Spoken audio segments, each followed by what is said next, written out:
of the river channels. You're up? Yeah, I go big hit. Oh, you don't have to go. Oh, whatever. Thanks. It's been this house. Another storefront today. Yeah, something like 6 months of rain has fallen in. You want one? No. Days. You showed us there how high the water is. So people- Are you two gonna sleep How high has or the bark? water- Sleep or bark? Big choices to be made. You know, has come up to the second floor of some homes. In fact, Sammy, we can just stay here and get some takeaway. I'm really happy. I want to go see. Let's go. Well, why don't we just go in and pick up takeaway? Let's go check it out. No, I will be fine after that. Okay, but I don't care too much. I want to it was an essential. And now I'm missing the essential. Like, you shouldn't have said that. I said it was an essential if you want to be a Port Douglas. I do want to be a Port Douglas local. I am a Port Douglas local now. Okay, alright. Well, then we have to Very go. obese. Maybe we should get Bam Wow Pow again. This is recording right now. It's live to public. No viewers. No viewers. Bam Wow Pow. Wait, Bam Wow Pow. Bam Pow? Bam Wow. Oh, yeah. You were talking earlier about the maintenance issues and the fact that Dennery hasn't been cleared. There are residents who have complained about rivers not being Yeah, cleared for many years. What's been the response from officials and authorities? The government is holding a crisis meeting next Tuesday. That's correct. This region is run by the Democratic left. Of course, the government now is the right. So far, it's been all united to try to solve this emergency at hand. But it'll only be a matter of days before we start to see this become a very political hot potato, because there was money that had been given to the region to do this sort of maintenance that was not used. And I'm hoping as the anger, as the waters recede, the anger will rise, and there will be very serious questions about why some of these levees hadn't been shored up, why there hadn't been basins created for floodwaters, and why some of the river channels hadn't been cleaned more regularly. So that is a question of the days to come. So right now, the focus is on search and rescue. Yeah, because many are using these floods to warn the country needs a national plan to respond to the effects of climate change. How responsive do you think a Conservative-led government in Italy will be to that? Well, this is the question. There is a debate already ongoing. Is it climate change, or is it funds and poorly used funds by the government? Of course, when you're seeing an unusual event, waters of the Mediterranean clashing with a cold front and creating this cyclone of water that hasn't let up. 20 years I've lived here, I've never seen it rain like this in May. So clearly it's abnormal. But I think the point is that we're going to have to be prepared to react to these sorts of severe and extreme weather phenomena going forward. And Italy's fragile territory is not in any shape to be able to handle this kind of severe weather event. Yeah, you said search and rescue is the immediate priority. Does that mean that there are just teams everywhere going through streets and buildings looking out for people? Yeah, there's the fire brigades who are doing much of the work of trying to come down from the helicopters, get people off the rooftops. And then there's the Coast Guard, which is going around in the rubber dinghies, and the Civil Protection, which is setting up tents and trying to create structures for evacuation. So the government has deployed all of its possible resources, and they're talking about possibly sending in some of the National Guard reserves as well, because it does not appear that we're going to let up. The waters are still rising. The acute part of the emergency is not yet over, so we're not even really in the cleanup phase. We're still watching for flash floods and rising waters. Yeah, and is there further rain forecast, or will conditions hopefully be able to aid rescuers and authorities in their work over the next few days? Unfortunately, we're in another red alert, so there is rain forecast for the next 3 days. It does not look like there will be a break in the weather, but everyone, of course, is praying for sunshine. Absolutely, Andrea, we appreciate you taking the time to speak to us and to show us what's happening there in Bologna, the capital of Emilia-Romagna. Stay safe.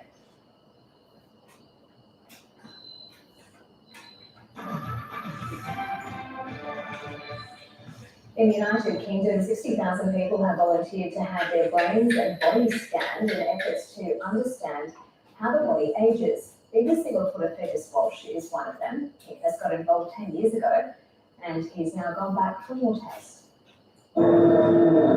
This vast freezer is a treasure trove of human health. It contains 10 million DNA samples from the 500,000 volunteers who make up UK Biobank, delivering vital insights into disease. More than 30,000 scientists from over 90 countries are exploring the genetic information stored anonymously in these drawers. So far, more than 7,000 research papers have been published using UK Biobank data, nearly a third of those in the last year alone. This resource is getting more valuable with every year that passes because the volunteers are getting older. In 2010, when I signed up to Biobank, I did a battery of health tests. 13 years later, I've repeated many of them. Now, I'm the first volunteer to undergo a second round of brain and body scans, along with bone density measurements. It will reveal even more detail of how we age. It enables researchers for the first time to be able to look at changes in our organs as we get older and develop disease. That will help to develop biomarkers of disease perhaps many years before a clinical diagnosis and symptoms, therefore helping to come up with ways to prevent disease happening in the first place or come up with new treatments.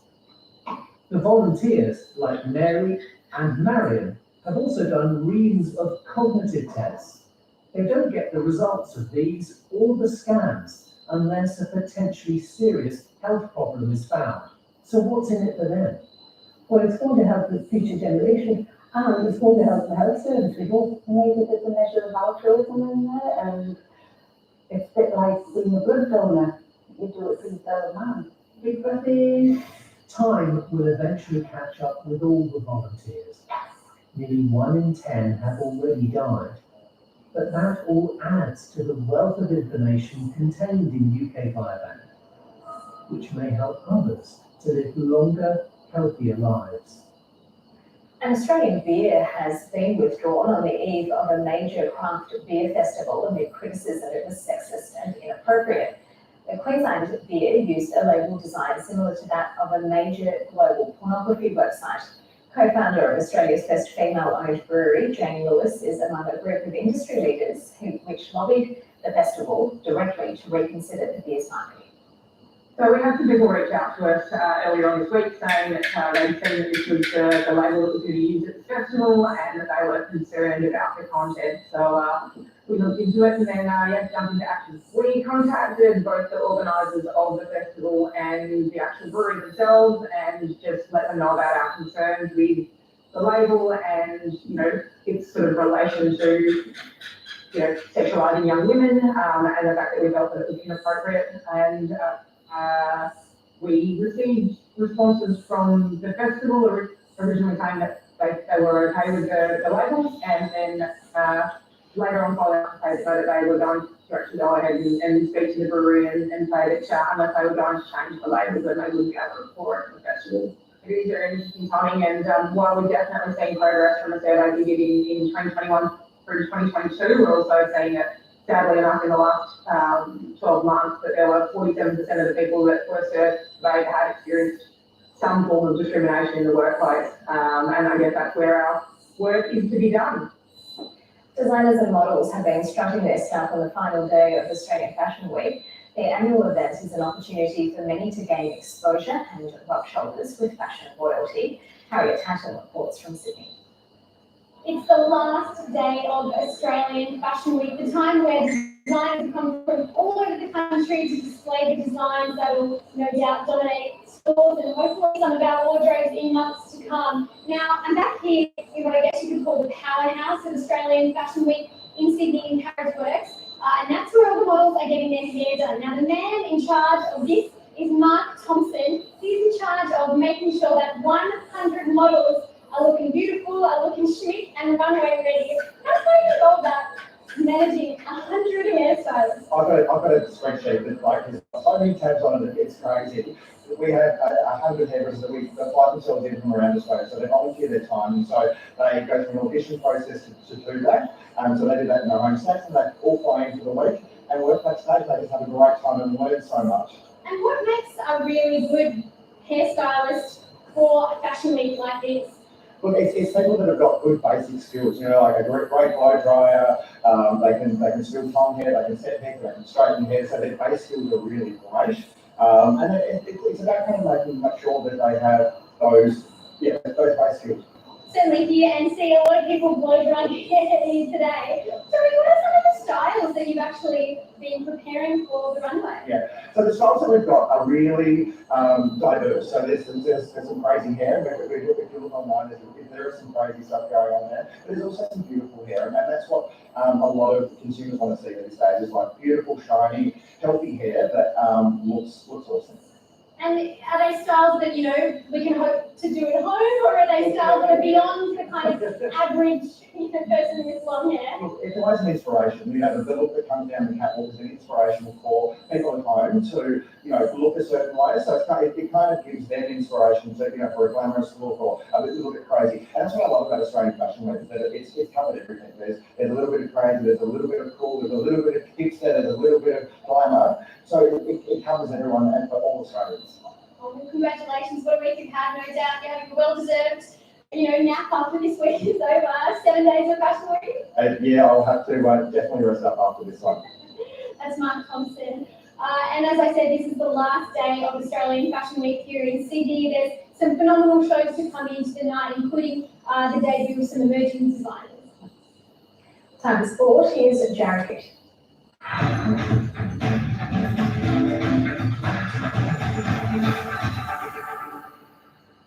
Australian golfer Adam Scott is 3 shots off the lead after Darkness suspended play on the opening day of the PGA Championship in New York. Scott shot a 2-under round of 68 in the second men's major of the year to trail little-known American Eric Cole, who holds the lead at 5 under with 4 holes still playing in his first round. American Bryson DeChambeau is in second place, while fellow major winners Scotty Scheffler and Dustin Johnson are a shot further back in a tie for third. Cam Smith is at 2 over par, while Jason Day had a poor opening round and is 6 over par. For me, it's a fantastic round of golf on Oak Hill. It's a prestigious place, very difficult golf course. As I was looking at it throughout the week, I'm like, man, I don't know how shooting under par is even possible out here in some of the golf holes. 22-time Grand Slam champion Rafael Nadal says he plans to retire from tennis after next year. Nadal made the announcement while confirming he won't be playing in this month's French Open. He's still recovering from a hip injury that sidelined him since January's Australian Open. Nadal says his priority is to be fully fit for his swan song.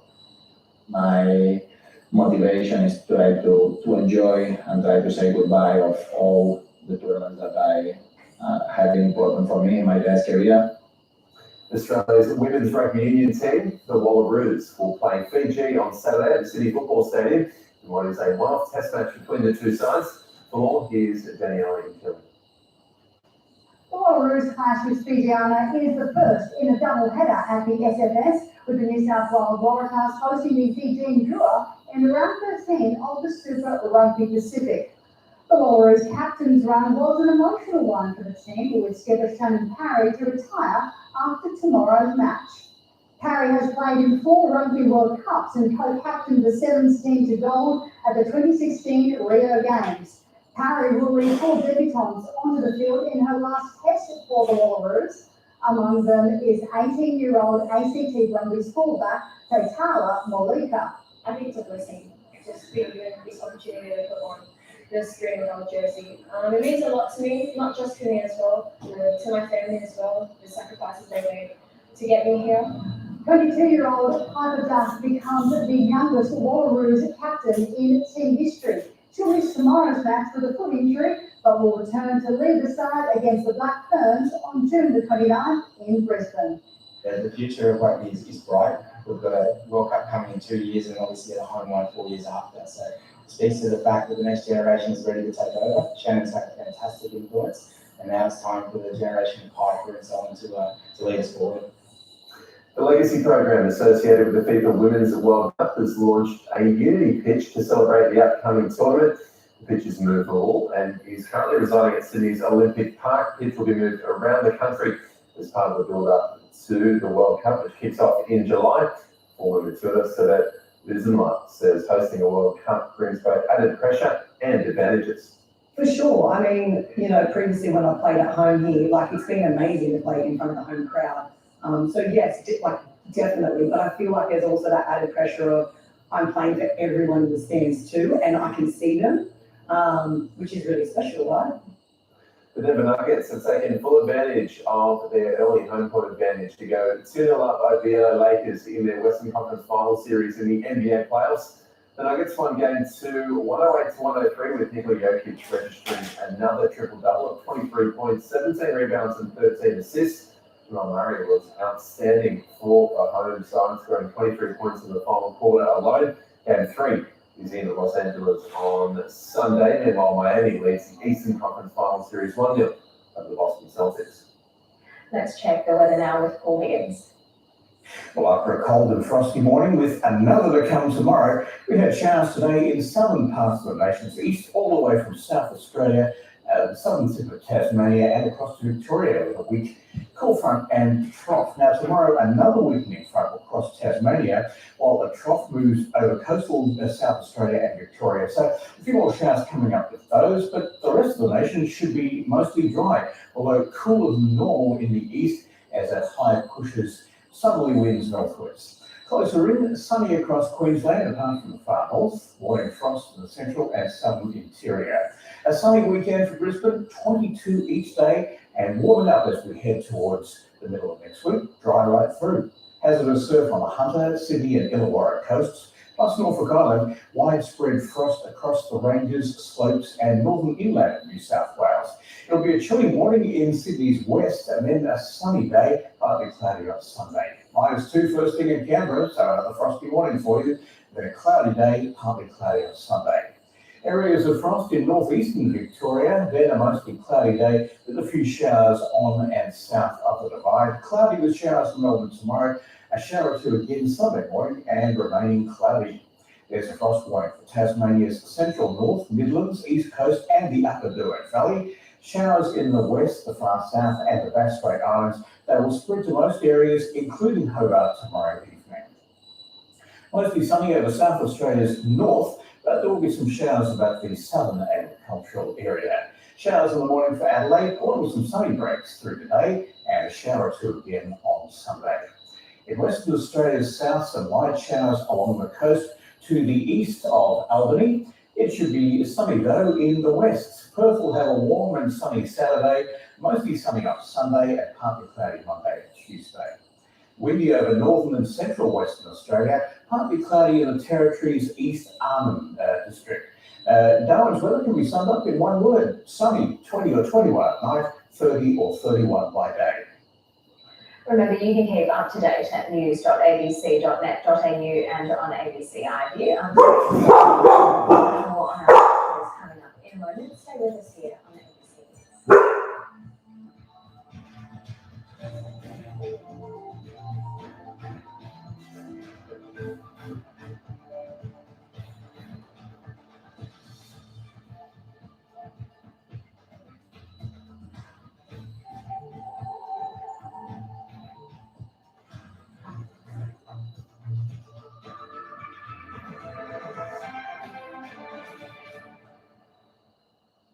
From the makers of Father Brown. Sister Monica, at your service. When it comes to solving murders, none are better. Cauliflower was discussed all over promising. Giving you the lost house.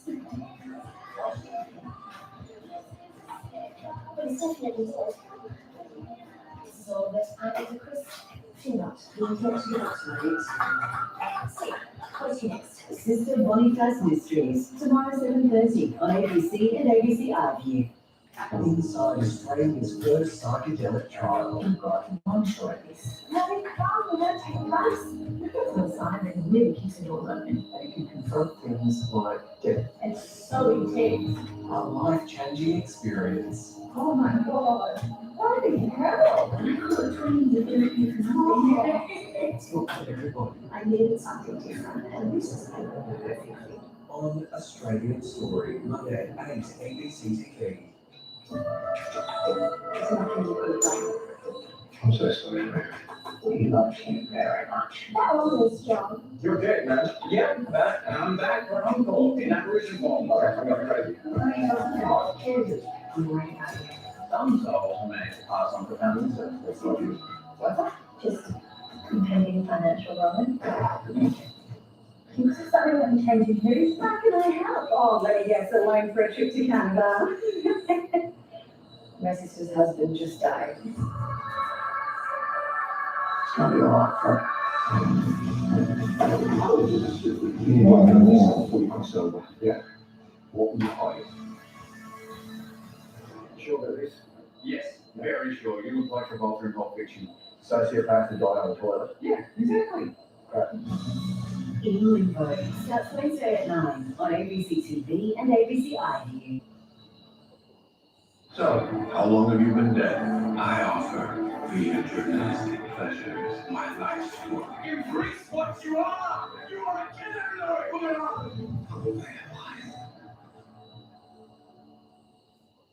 First of all, why do you get the messages from what? Because someone thinks you're here. This is who I'm meant to be. I am the messenger. The Messenger. Stream the entire series for free now on ABC iView.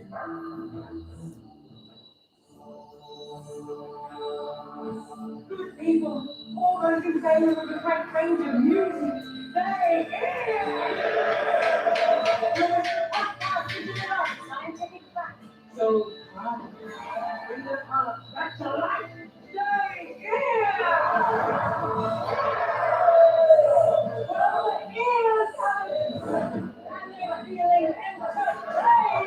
Download the free ABC Listen app. Police review body camera vision of the moment a 95-year-old woman was tasered in New South Wales.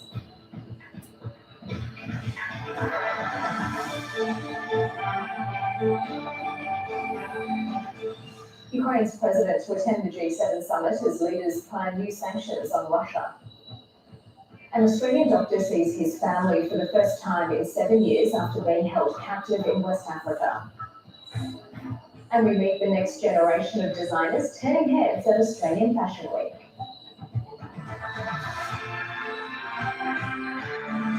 Hello, welcome to ABC News. I'm Corinne Cavallio. Police have reviewed body camera footage of the moment a 95-year-old woman was tasered at a New South Wales nursing home. They say the footage is confronting and shows Claire Nowland holding both a walking frame and a knife when a senior constable of 12 years discharged his stun gun. The great-grandmother is still in a critical condition, while advocates for older Australians are outraged. Asylum Assistant Commissioner was left to explain how a frail elderly woman ended up in hospital with life-threatening injuries. At the time she was tasered, she was approaching police. But it is fair to say that at a slow pace. She had a walking frame, but she had a knife. Police and ambulance officers were called to Yoreni Lodge at Cooma in the early hours of Wednesday morning, where Claire Nowland had taken a serrated steak knife from the kitchen. Negotiations commenced with Claire to essentially drop the knife. For whatever reasons, Claire did not do that. Police body-worn camera vision shows her being tasered in a treatment room where she fell and hit her head. The incident in totality was captured, both audio and visual, and I have seen it, and I understand what I've seen. Do you agree that it's impactful? And the status of the people involved is under review.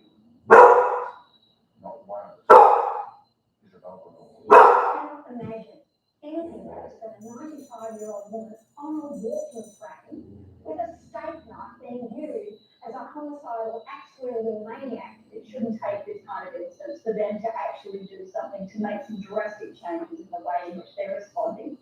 Allen remains in Cooma Hospital in a critical condition. She's been in and out of consciousness, according to family members, who haven't left her bedside since Wednesday. In Cooma, locals are still shocked.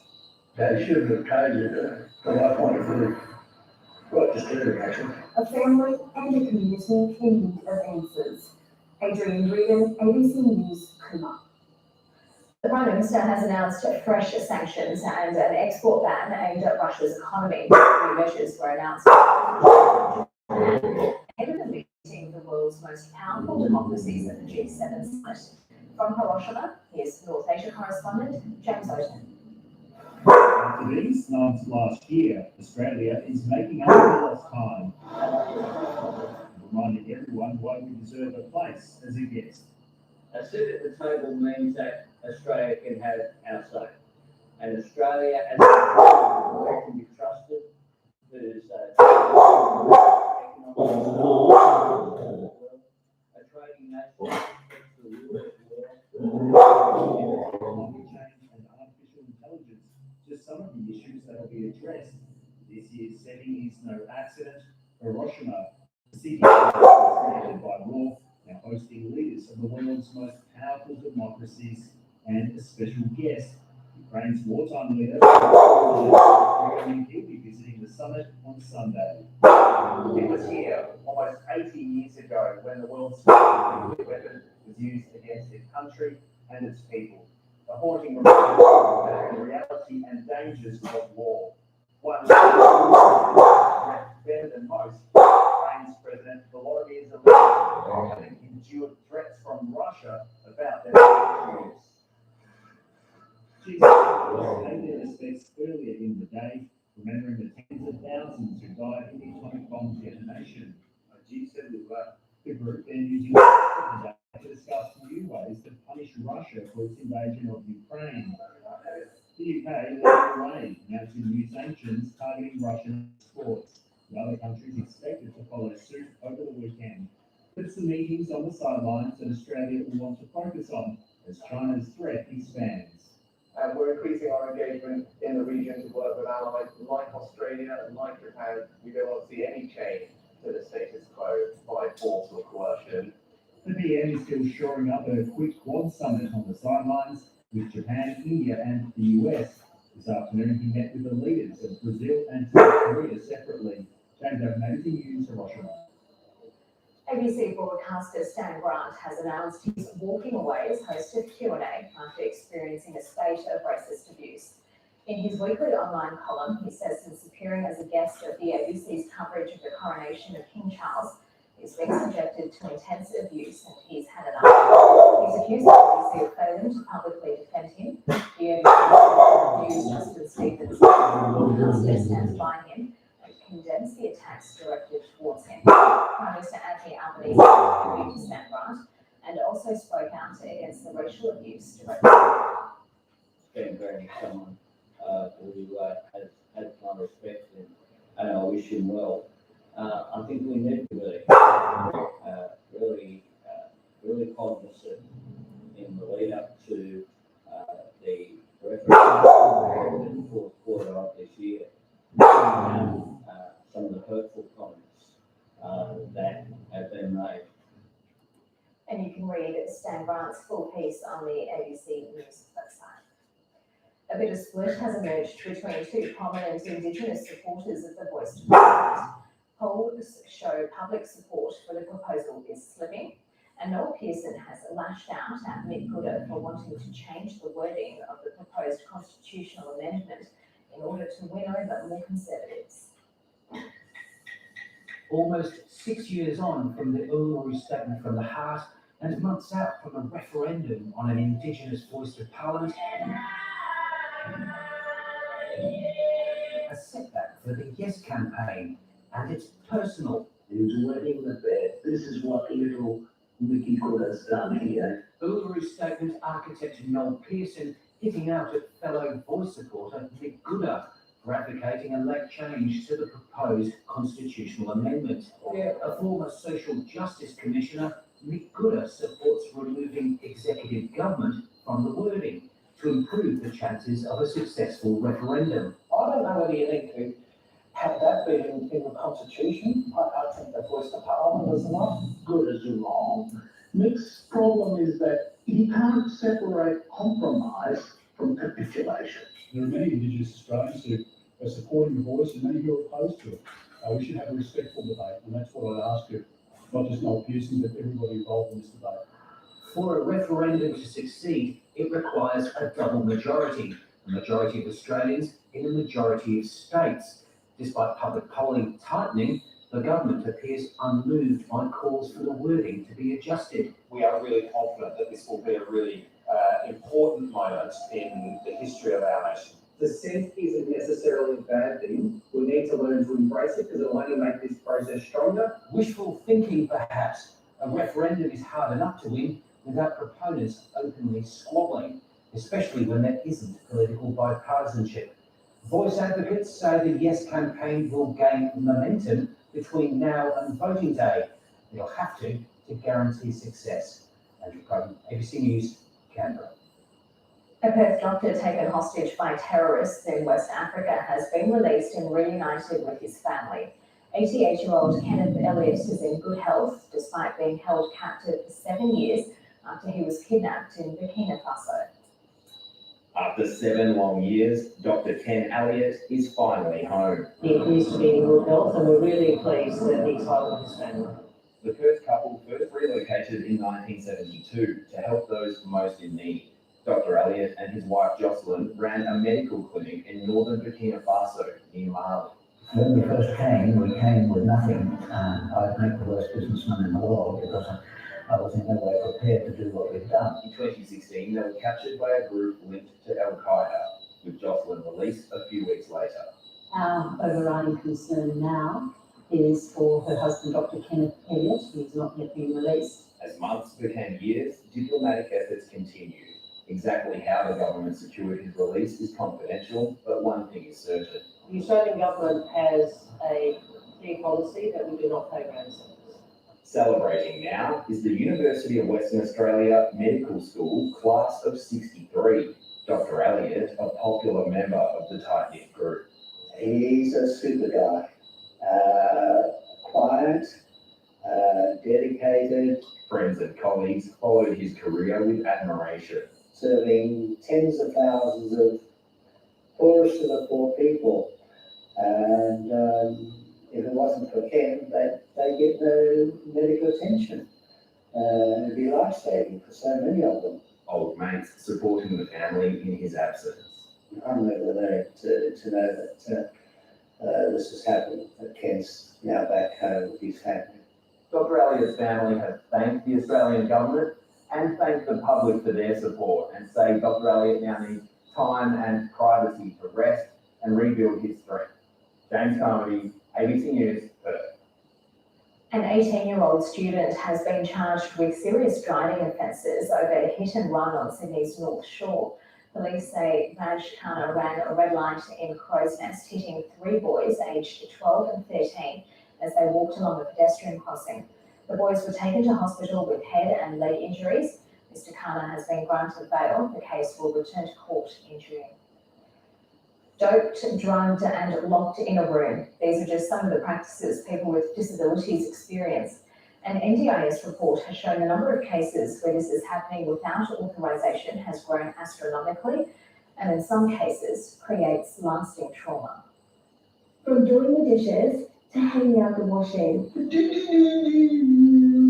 Mitchell Taylor has a newfound sense of independence, but the road to freedom hasn't been easy. He would self-harm, scream, all that sort of thing. Mitchell was born with autism and an intellectual disability, later developing epilepsy. His parents say his behaviour deteriorated after he started to attend a group home. It's like a punishment because he just didn't enjoy it. On at least 2 occasions, his parents believe he was given anticonvulsant medication meant for epilepsy, despite not having a seizure. He was so weak, He couldn't walk to the front door.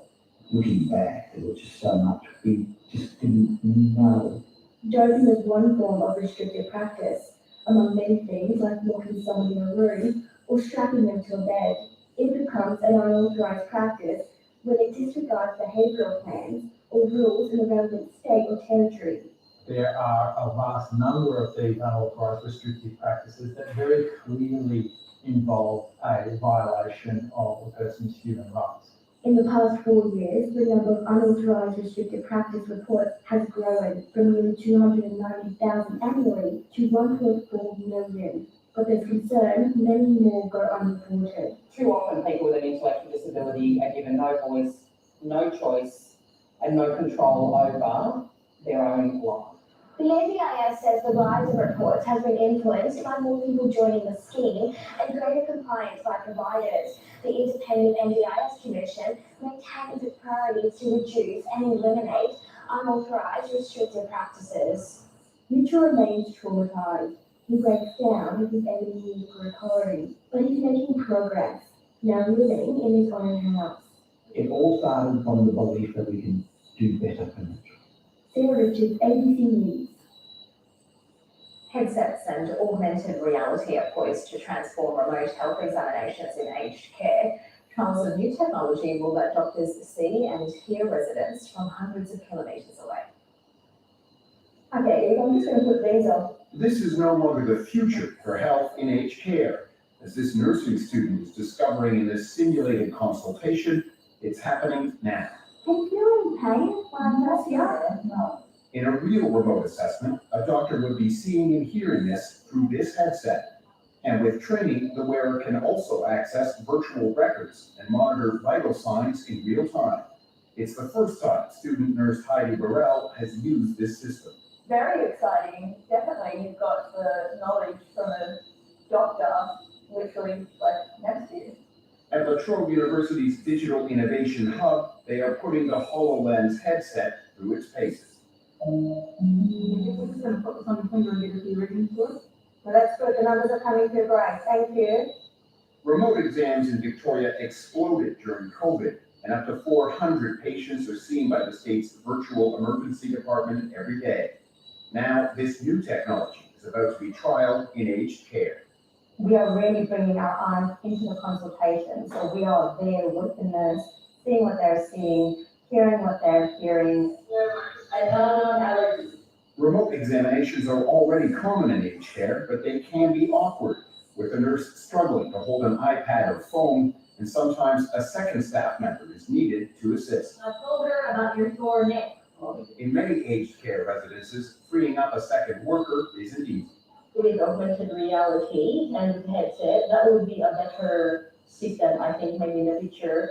The plan is in the coming months, this technology will move from the lab to testing in the real world. Norman Hermont, ABC News. New Zealand police have charged a man with 2 counts of arson over the deadly hostel fire in Wellington. Appearing in court, the man appeared agitated, speaking over the judge. If convicted, he could face up to 21 years behind bars. The ABC's Emily Clark was in court and reports from Wellington. Forensic teams scoured the scene for evidence at Loafers Lodge, and now police say they have enough to prove who started the deadly fire. This afternoon, a 48-year-old man appeared in the Wellington District Court facing 2 counts of arson. The man was agitated. He spoke over the judge. He gestured at those gathered in the courtroom for most of the hearing. He tried to fire his defence counsel, saying he needed to get a new lawyer. The alleged arsonist will remain in custody until his next hearing on June 19. Today, Judge Jan Kelly said there were mental health concerns that were yet to be fully canvassed. If convicted, he faces up to 21 years behind bars. Police say they found 5 bodies at the scene. 2 were taken to the morgue today. If you can imagine working in that rubble now, picking up, sifting through some of the rubble that is there, and then moving it aside so we can incrementally move forward. For those who managed to escape, they're now beginning to rebuild their lives. We just knocking on the door and he said, hey, it's a fire. I was so scared because I just see the guy was saying it was fire. I got on my phone, my passport. But for at least 5 other families, the toll has been even greater. Emily Clark, ABC News, Wellington. The man at the centre of a long-running spying saga in Timor-Leste says the Australian government must apologise for its outrageous misconduct in the country. At a ceremony in Dili today, Australian barrister Bernard Collaery received Timor-Leste's highest honour for his service to the nation over 4 decades. Mr. Collaery is a former advisor to the Timorese government. He was charged for exposing the Howard government after it allegedly bugged Timor's parliament in 2004, giving Australia an upper hand in oil and gas negotiations. The charges against him were dropped in July last year. A former Australian spy known as Witness K was also charged and pleaded guilty after blowing the whistle on Australia. The whole region is awaiting an Australian apology, and it shouldn't just come from the current government. There have been violent scenes as thousands of far-right Israelis marched into the Muslim quarter of Jerusalem's Old City. Israel's annual parade is seen as a provocation by Palestinians and comes during a ceasefire after days of fighting in Gaza. Middle East correspondent Alison Horn reports from the March of Flags.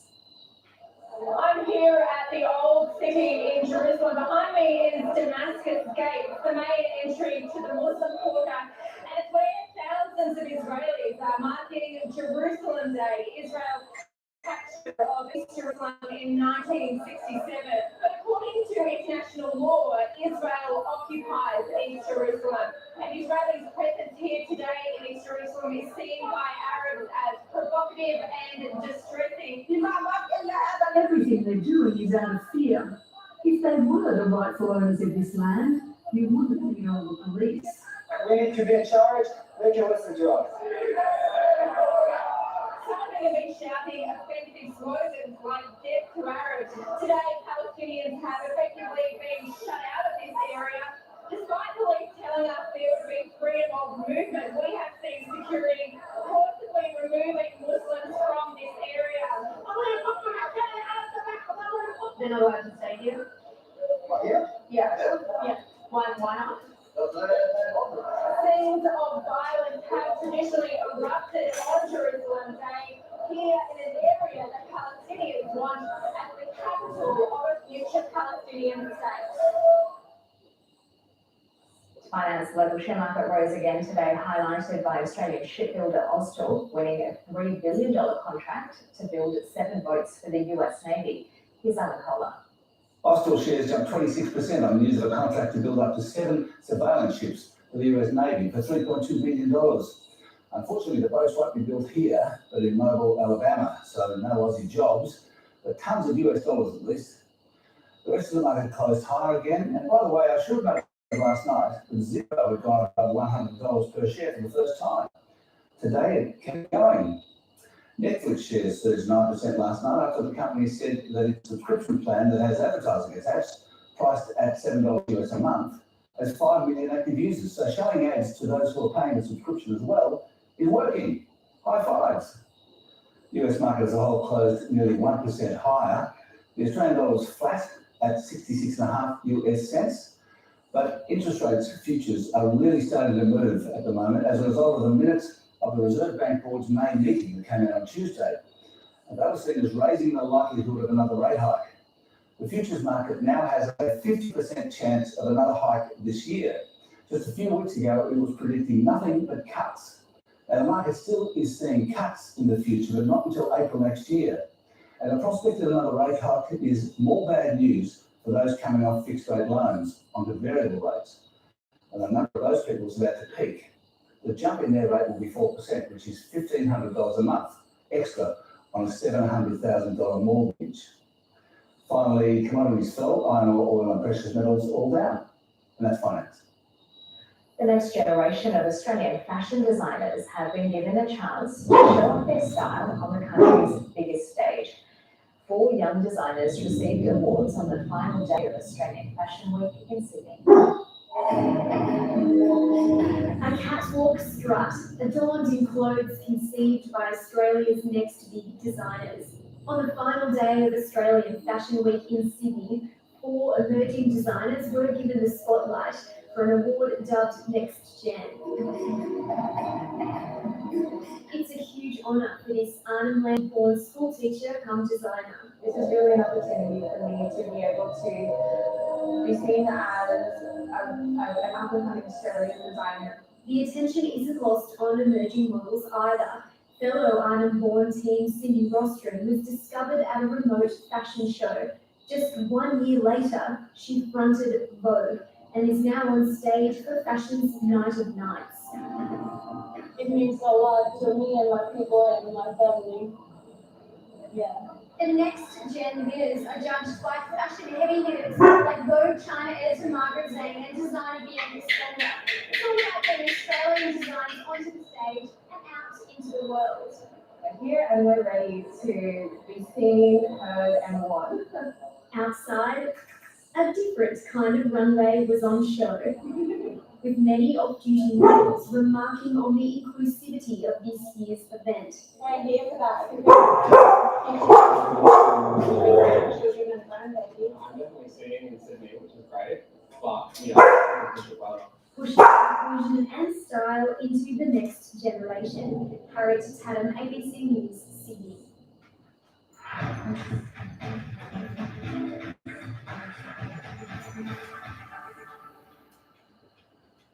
The AFL is still hoping the Hawthorn racism investigation will head to mediation despite the repeated reluctance of its coaches and some complainants.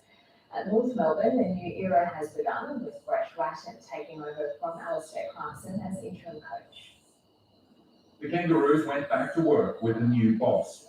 Two-time senior coach Brett Ratton didn't envisage doing it all again, but he felt a responsibility to help out his friend Alistair Clarkson, who is on indefinite leave. First, it's more about Alex being healthy, but then it's about the football club moving on and, improving every day. Ratton sees his caretaker role as short-term. I'm just warming the seat and he'll be back. He was reticent when questioned about the pressure on Clarkson, an ongoing investigation into mistreatment of First Nations people at Hawthorn a decade ago. It's been a process and it's been a drawn-out process, so I'll let the AFL, I really won't comment on it, but just feel free. It's always sad when you see someone that you love walk away from the game. I challenge any person to handle the workload and then the nature of, that poor and what is hanging over his head for 8 months. A lawyer for some of the people who have made the allegations of mistreatment and racism says her clients also deserve sympathy. They are big-hearted people. They care for Clarkson and the other coaches. But what about them? They haven't had any acknowledgement. Judy Corden says her clients do not trust the AFL panel's investigation and will not participate. They're also weighing up their civil law options to find reconciliation and justice. Paul Kennedy, ABC News, Melbourne. The Broncos have suffered their second consecutive loss in the NRL, this time to reigning premiers the Panthers in Brisbane. A crucial second half try to Nathan Cleary saw the halfback surpass 1,300 career points, becoming the youngest player in league history to do so. He finished the match with 11 of the Panthers' 15 points. Reece Walsh set up the Broncos' only try and almost put his side back in the game with just minutes to play. The win moves the Panthers to top spot on the ladder. Jerome Luau also escaped suspension, but will pay an $1,800 fine for this incident with a touch judge. 22-time Grand Slam champion Rafael Nadal says he plans to retire from tennis after next year. Nadal made the announcement while confirming he won't be playing in this month's French Open. He's still recovering from hip injury that sidelined him since January's Australian Open. Nadal says his priority is to be fully fit for his sponsor. My motivation is to try to enjoy and try to say goodbye of all the tournaments that have been important for me in my tennis career. Australian golfer Adam Scott is 3 shots off the lead after darkness suspended play on the opening day of the PGA Championship in New York. Scott shot a 2-under round of 68 in the second men's major of the year to trail little-known American Eric Cole, who holds the lead at 5 under with 4 holes still to play in his first round. American Bryson DeChambeau is in second place, while fellow major winners Scottie Scheffler and Dustin Johnson are a shot further back in a tie for third. Cam Smith is at 2 over par, while Jason Day had a poor opening round and is 6 over the car. For me, it's a fantastic round of golf on Oak Hill. It's a prestigious place, very difficult golf course. As I was looking at it throughout the week, I'm like, man, I don't know how shooting under par is even possible out here in some of the golf holes. Hockey Roos squad, more green than gold, has stunned India in Adelaide. Australia might have had 5 debutants, but were full of class in last night's 4-2 victory. Alana Kavanagh found the breakthrough goal in the 21st minute, and 3 more followed from the Hockey Roos in the next 14. India came roaring back, but the hosts had done enough to seal the victory. The rematch will take place tomorrow night. Time for a check of the weather now. Here's Paul Higgins. It's going to be a dry Saturday across most of the nation, although cooler than normal in the east because we've got that high pushing southerly winds northwards. Another weakening front will cross Tasmania,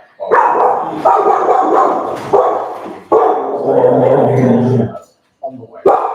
Closer into sunny across Queensland, apart from the far north, some surrounding the central interior. It should be a weekend in Brisbane. Warnings for the Hunter and Uluru coasts, plus Norfolk Island. Widespread frost across the ranges, slopes and northern inland of New South Wales.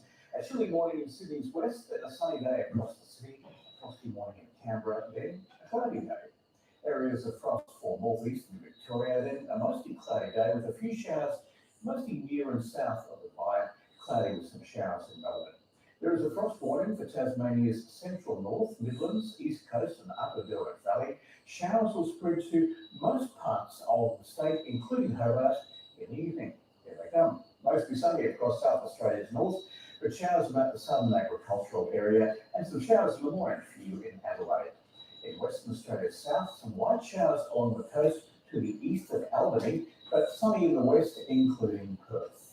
Windy over northern and central Western Australia, partly cloudy in the Territory's northeast Arnhem, but it should be sunny elsewhere, including Darwin. You've been watching a national edition of the ABC News. I'm Karina Cavallo. Thanks for your company.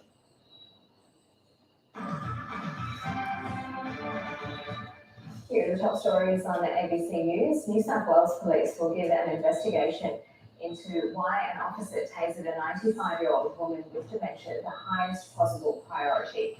Claire Nowland remains in a critical condition in hospital after she fell and hit her head early on Wednesday morning when she was tasered in her Snowy Mountains aged care home. Police have been called because Ms. Nowland was carrying a stay knife. The Prime Minister Anthony Albanese has announced Australia will be imposing further sanctions on Russia during a tour of Hiroshima ahead of the G7 summit. A Quad leaders meeting on the sidelines is also on the table after US President Joe Biden cancelled his visit to Australia. A doctor from Western Australia has been freed after more than 7 years of captivity in West Africa. Ken Elliott and his wife Jocelyn were taken hostage by terrorists with links to Al-Qaeda in Burkina Faso in 2016. Ms. Elliott was freed after more than 3 weeks. Dr. Elliott is now 88 years old. He's been reunited with his wife and their children. And Fashion Week is wrapping up in Sydney with designers from across the country showcasing their lines. The trends taking centre stage this year include Indigenous designs and the growing demand for modest fashion. Behind the glitz and glamour, the industry is facing a major push to become more sustainable. As national debate over voice to Parliament continues, Victoria is forging ahead on its journey towards a state-based treaty with Aboriginal people. This month, the state's Indigenous communities have begun choosing their representatives who will sit at the table and negotiate a blanket treaty with the Victorian government. Those involved say nothing's off the table. At a meeting in Melbourne's north, a big conversation is underway. This is about what we leave for our children, our grandchildren, and our grandchildren's children. We think it's a man thing that no longer this, oh, we have this place there, We need to start demanding and treating the process to start now. The state's Indigenous communities are casting their votes for the next First Peoples Assembly, which will lead treaty negotiations with the government expected later this year. Negotiations will be overseen by a treaty umpire, and there's a self-determination fund to put Aboriginal communities on a more equal footing with the state. I'm not happy with this plan anymore. I want more than some, but I want to go there. Victoria's state-based treaty process is the most advanced in the country. Candidates for the next assembly say it's a chance to overturn the intergenerational disadvantage that flowed from colonisation and reset the relationship between the state and Indigenous people. About making sure that they're not just continually making real changes to right systems, but actually making our own. How radically a treaty might change the distribution of power between the state government and Indigenous communities remains to be seen. The candidates say things like a cut of government revenue and the ability to veto activity on culturally sensitive land should be on the table. At the moment, the government sits there and they make a whole lot of decisions that directly affect us, our people, our community, our land and our water. And that's not right. A community choosing its champions to seize a historic chance for change. Joseph Dunstan, ABC News. The mother of a nursing student who was murdered in South Australia's outback has told a court she's been tormented by her daughter's killing. Taranjot Singh admitted to kidnapping and murdering Jasmine Kaur in 2021 after she rejected his multiple marriage proposals. A tormented mother who travelled from India to face her daughter's murderer. Rajput Kaur detailed in a victim impact statement the distress of losing her daughter. I go through a terrible sequence of events. I wonder when she realised she was in mortal danger. There was no one to rescue her. She spent her last hour on this earth with the worst of humanity. Jasmine is gone and I am heartbroken. She was a precious little girl. Jasmine, an aged care worker and nursing student, was reported missing after working a shift at the Southern Cross Care Aged Care Home in North Clinton in Adelaide's southern suburbs. Her body was found in a shallow grave in the Flinders Ranges. Miss Kaur said her daughter had been handcuffed and unable to defend herself with no one to rescue her. Her siblings told the court they were not even halfway through their lives together when their sister was taken away. 22-year-old Taranjot Singh initially denied involvement, but could face a life sentence after later pleading guilty to the killing. The court heard Taranjot Singh was obsessed with Jasmine Kaur. He wanted to force her to marry him, but when she rejected his advances at least 100 times, he kidnapped and murdered her. The case will return to court in July. Shari Hands, ABC News, Adelaide. The global emergency might be over, but COVID cases are on the rise again. In New South Wales, more than 100 aged care homes are grappling with outbreaks, while some understaffed schools have been forced to bring back remote learning. Winter is coming and viruses are warming up. The three main ones we're worried about are COVID, influenza and RSV. Liverpool Girls High School in Sydney's West was much emptier today, with staff off sick. Hundreds of students were directed to learn from home. At the moment, with little that teacher shortage, and every school is finding it hard to get casual teachers to cover short-term relief. Almost a dozen state schools brought back remote learning for part of the week, including Orange High. The government stresses it's a last resort. My instructions to the Department of Education have been very clear that this government's expectation is that home learning is a thing of the past. We need our children in our classrooms learning. This aged care centre, a few blocks away, is also dealing with the spread of COVID. According to the latest figures, there are outbreaks at 140 facilities in New South Wales. This wave's been a bit more grumbly in characteristics, so it hasn't been that sort of rapid increase. Cases in the community are up from 8,500 in March to 14,700 this week. As of yesterday, more than 1,300 people were in hospital with the virus, in a wave largely driven by Omicron subvariant XBB. It probably is more infectious, it probably does transmit more, but it doesn't seem to cause more serious illness. With fewer tests being reported, authorities have less data and rates of COVID are becoming harder to predict. The Chief Health Officer says winter helps all respiratory viruses spread more easily, but would not put a timeline on the peak of this latest Omicron wave. The modelling is highly uncertain at the moment. The only certainty, COVID is here to stay. Alexander Lewis, ABC News, Sydney. Unions, human rights advocates and conservation groups have lashed new laws in South Australia, which massively increased the penalties for disruptive protesters. The state government and opposition are standing by the changes, but critics say they've been rushed and will restrict people's rights. The actions of Extinction Rebellion protesters have been felt across the city this week. 3 more protesters fronted court today, pleading guilty to damaging property after this incident outside the offices of resources company Santos. I've got no regrets about what I did. We're in a climate and ecological emergency. But rather than a $750 fine for similar acts of civil disobedience, in the future the maximum penalty would rise to $50,000 or 3 months jail under amendments currently before Parliament. That's excessive, it's massively disproportionate, and it really threatens the basic rights of South Australians to peaceful protest. Well, I think those concerns are completely unfounded. This was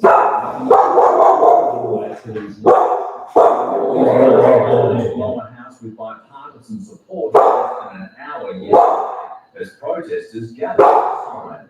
The changes and their quick passage drawing backlash from conservation groups. Intended to have a chilling effect on community action. Lawyers. There's been a rush to this legislation. The Law Society, from people that are dealing with protests. And the union. The entire purpose of these law changes is to put downward pressure on people exercising their rights to demonstrate and to protest, and we don't know where that might go in the future. The Treasurer said it won't affect approved protests. The purpose of the legislation was to make it absolutely people who are considering protesting here in South Australia to do it in accordance with the law and in consultation with the authorities. Consultation is exactly what some people are calling for, with the bill yet to go before the upper house. It is quite clear that there have been changes to the act that go beyond the content of the laws, and the impact of those changes deserves to be properly scrutinised. But with bipartisan support in Parliament, the laws will be passed within weeks. Rory McLaren, ABC News, Adelaide. The New South Wales government has given pubs and clubs 3 months to remove VIP signs from outside venues. The advertising signs for poker machine rooms are being banned in an effort to reduce harms from gambling. The Minns government introduced legislation to Parliament last week that would ban clubs with pokies from donating to political parties. Gambling reform advocates say stronger policies like cashless gaming cards are needed if the government is serious about change. I think nobody's fooling anyone when we hear that the first line of call is looking at the flashing lights outside the venue. It's about what's inside the venue. We need to start talking about. With community concern about crime across the Northern Territory, police have relaunched efforts to build relationships with the general public. A fortnightly Coffee with a Cop event is being held in towns throughout the NT as officers make themselves accessible to the community, they said, while addressing an ongoing crime crisis. In Darwin's northern suburbs, cops tend to be on their feet responding to crime. But this morning, they were sat for a coffee, the acting commissioner shouting hot drinks for Karama residents. It's about being available, about being here to listen to concerns and actually care about the people and the residents of the Northern Territory. 5 years after the issue first kicked off, fortnightly Coffee with a Cop meetings were today relaunched across the NT as the community grapples with concerning crime rates. The men and women in blue say they're all ears. Good positive thing there, but they also suggested that we could come a bit later and see what it's really like. No one really concerns people. Unlawful entries, property crime, looting, antisocial behaviour, public drinking, and being able to see police in the area. But it hasn't all been caffeine and catch-ups. Police today searching for a man who allegedly stabbed another overnight in Nightcliff. Presentation of any weapons assaults is really concerning, particularly around edge weapons, knives, scissors, any type of scenario. Meanwhile, a 3-day road policing blitz has come to an end with 400 litres of wine seized and destroyed before it hit the black market in Alice Springs. On the secondary supply market can go anywhere from $100 to $150 for a 5 litre cask. 2 people are expected to be charged. A man who attempted to save a woman in the Dreamworld ride tragedy in 2016 has been awarded for his courage. Stephen Apthorpe was a passenger on the Thunder River Rapid line when it malfunctioned. He jumped into chest-deep water to reach a woman who was trapped. He performed CPR until emergency services arrived, but she died at the scene along with 3 others. 7 years on, Brisbane law presented the bronze medal from the Royal Society. Dreamworld officer John Clark was also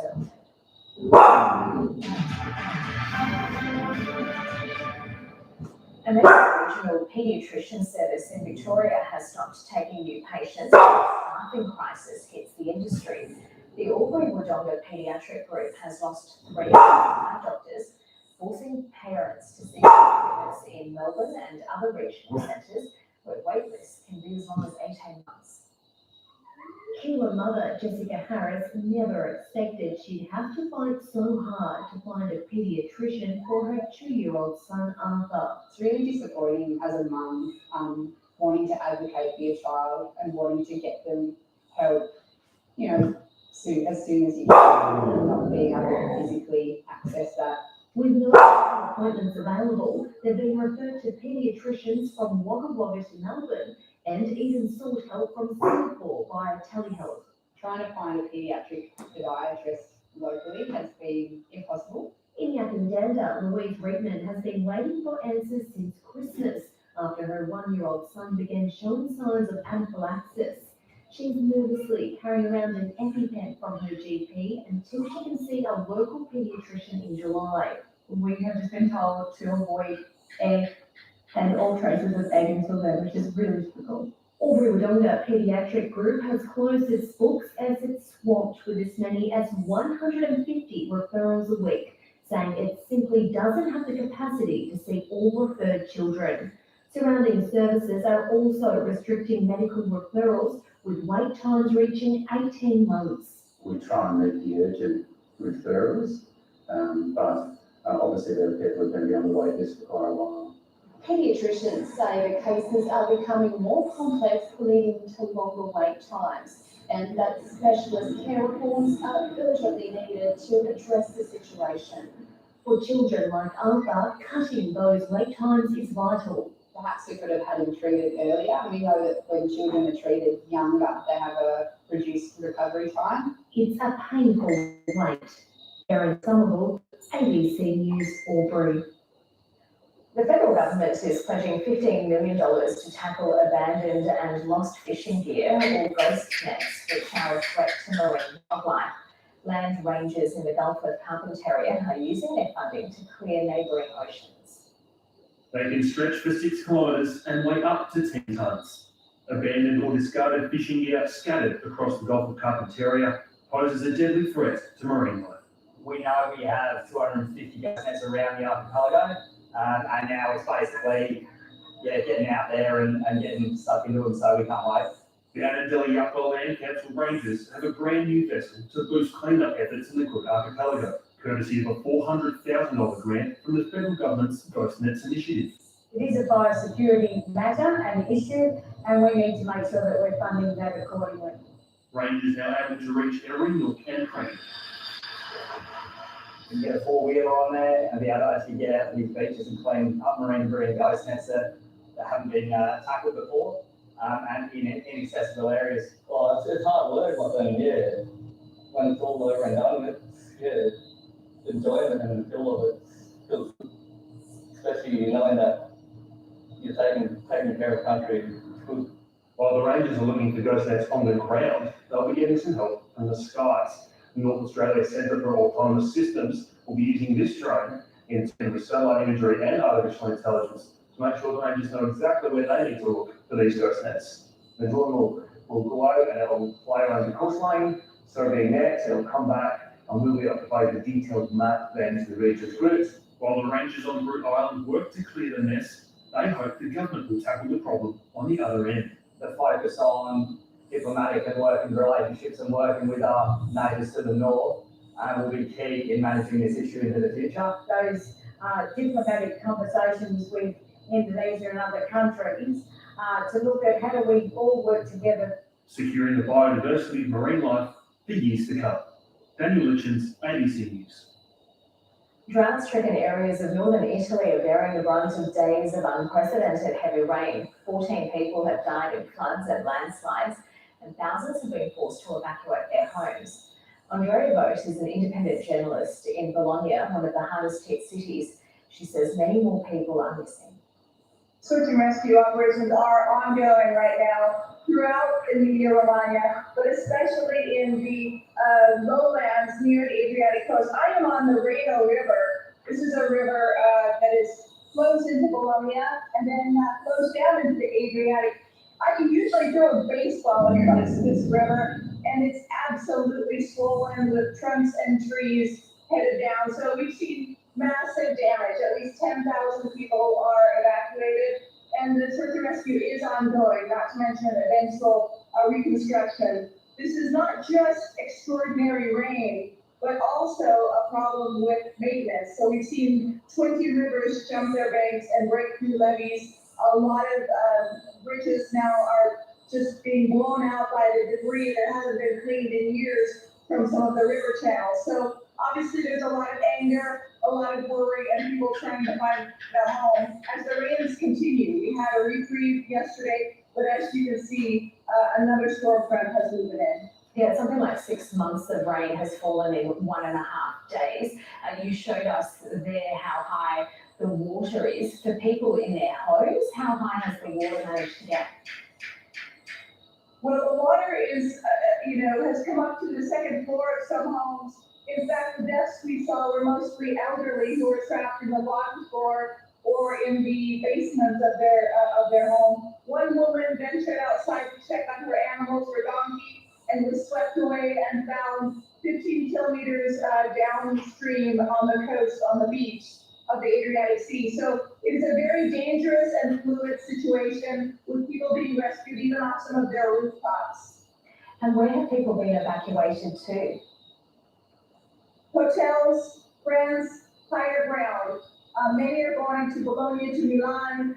Right now, the worst hit area is Ravenna, Rimini, Riccione, some of those famous coastal towns, but especially the area around Ravenna. And they're doing everything they can to try to keep the water out of that very beautiful city known for its mosaics. Yeah, you were talking earlier about the maintenance issues and the fact that debris hasn't been cleared. There are residents who have complained about rivers not being dredged for many years. What's been the response from officials and authorities? The government is holding a crisis meeting next Tuesday. That's correct. This region is run by the Democratic left. Of course, the government now is the right. So far, it's been all united. Let's try to solve this emergency at hand. But it'll only be a matter of days before we start to see this become a very political hot potato, because there was money that had been given to the region to do this sort of maintenance that was not used. And I'm expecting as the waters recede, the anger will rise, and there will be very serious questions about why some of these levees hadn't been shored up, why there hadn't been basins created for floodwaters, and why some of the river channels hadn't been. So that is a question of the days to come. Right now, the focus is on search and rescue. Yeah, because many are using these floods to warn the country needs a national plan to respond to the effects of climate change. How responsive do you think a Conservative-led government in Italy will be to that? Well, this is the question. There is a debate already ongoing. Is it climate change, or is it maintenance and poorly used funds by the government? Of course, we're seeing this is an unusual event with warm waters of the Mediterranean clashing with a cold front and creating this cyclone of water that hasn't let up. 20 years I've lived here, I've never seen it rain like this in May. So clearly it's abnormal. But I think the point is they're going to have to be prepared to react to these sorts of severe and extreme weather phenomena going forward. And Italy's fragile territory is not in any shape to be able to handle this kind of severe weather event. Andrea Vogt speaking to us earlier, Australia's wool industry is adopting new technology to better manage and market its annual crop. Producers have begun using new wool packs fitted with digital codes which enable individual bales to be tracked from the farm gate through to processing. Landline's Tim Lee reports. Australia's wool industry is on a new track, one that does away with masses of paperwork, quite a bit of manual labour, and age-old methods of handling wool. At the moment, most of the on-farm branding we do with bales is pretty much unchanged since we're sending wool back to England to be processed under sale. The technology itself is really important in terms of propelling the industry forward. This digital transformation begins at farm level. As part of a national scheme, wool producers have begun to use new wool packs fitted with digital codes, such as here at Bramsholm in Western Victoria, prime wool-growing country, where the White family is in the middle of shearing its flock of fine merino woolens. This year's shearing looks no different from last year's, but for one small, crucial difference, how the wool is parcelled up. This is what the new wool packs look like. So the main thing that's going to change is just the label that growers will be familiar with that's on the top of the packs or the top of the package bales. We've got a QR code on the new ones, and we've got the RFID card underneath the front as well. QR codes and RFID, or radio frequency identification, can convey an enormous amount of information in a millisecond. It's what allows us to scan barcodes on items. So how are these new packs different to the ones you're used to? These new packs, you have to scan them out through the WoolClip app, and it's not just simple rub them in and that's it done. You've got to go over, scan the barcode on them, and then fill out the information on the WoolClip app as well. So it's a little bit more work.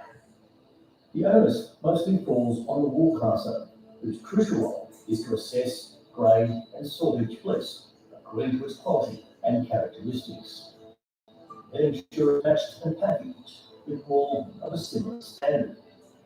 This technology safeguards against costly errors, such as the mislabeling of bales. Because once you scan that wool pack, you can't double it up really, because if it's already been scanned, it's going to come up. So we're minimizing errors now. This may seem like a rather small advance, but really this technology will have an impact all the way from the paddock through to the final product.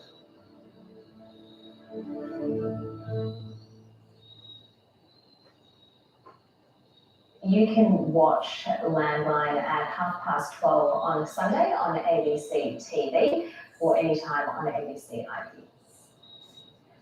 Ultramarathon runners have hit the trail as the West Max Monster Running Festival gets underway in Central Australia. The event will see participants navigate the rough and tumble of the Larapinta Trail, just a handful of daring individuals taking on the full 230 kilometres. For most, it's a bucket list walk through pristine nature, but for these 16 thrill seekers, it's a race against the clock. Runners pushing their lines and bodies in the hope of conquering the full length of the Larapinta Trail in the breathtaking Chorichin National Park. And for some, it's not the first time on the grueling trail.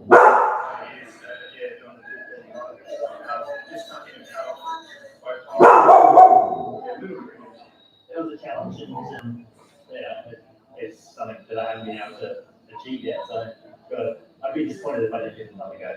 Starting with a steep ascent up the NT's fourth highest peak, Mount Sonder, it's the ultimate challenge of endurance in an unforgiving landscape.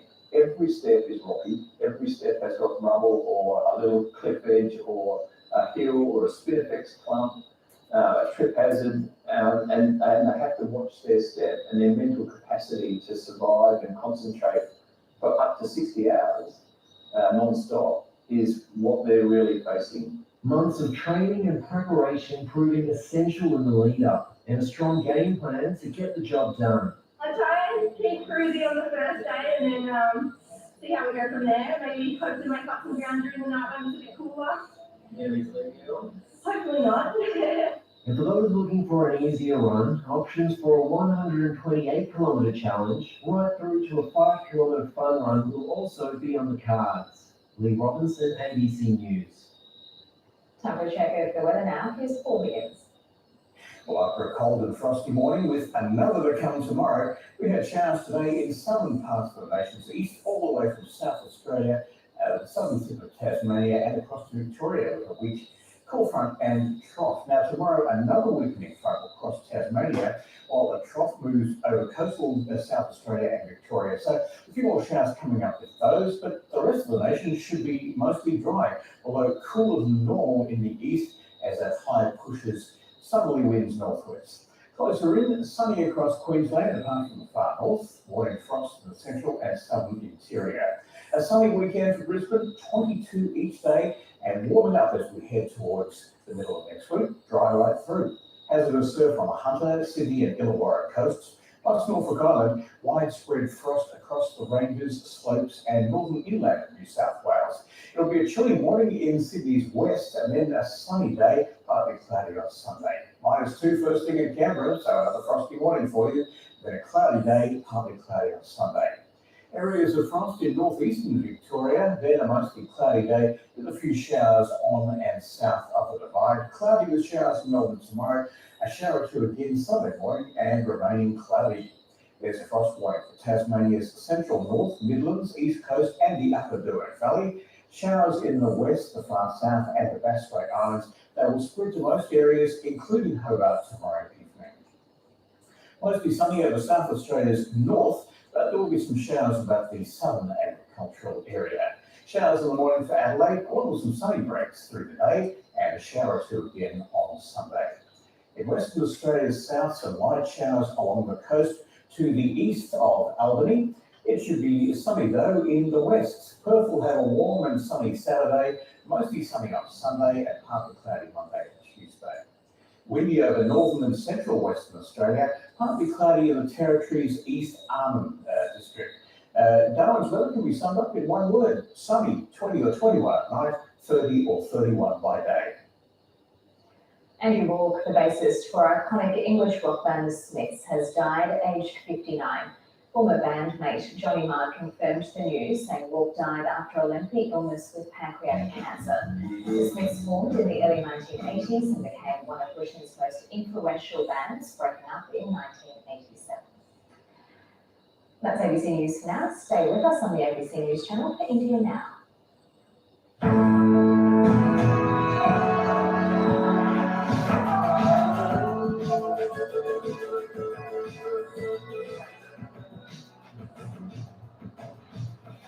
Hello, I'm Mike Bell and welcome to India Now. Coming up on tonight's show, counting the costs, the digital payment revolution that could spell the end of cash, and the diplomatic fallout from cancelling report.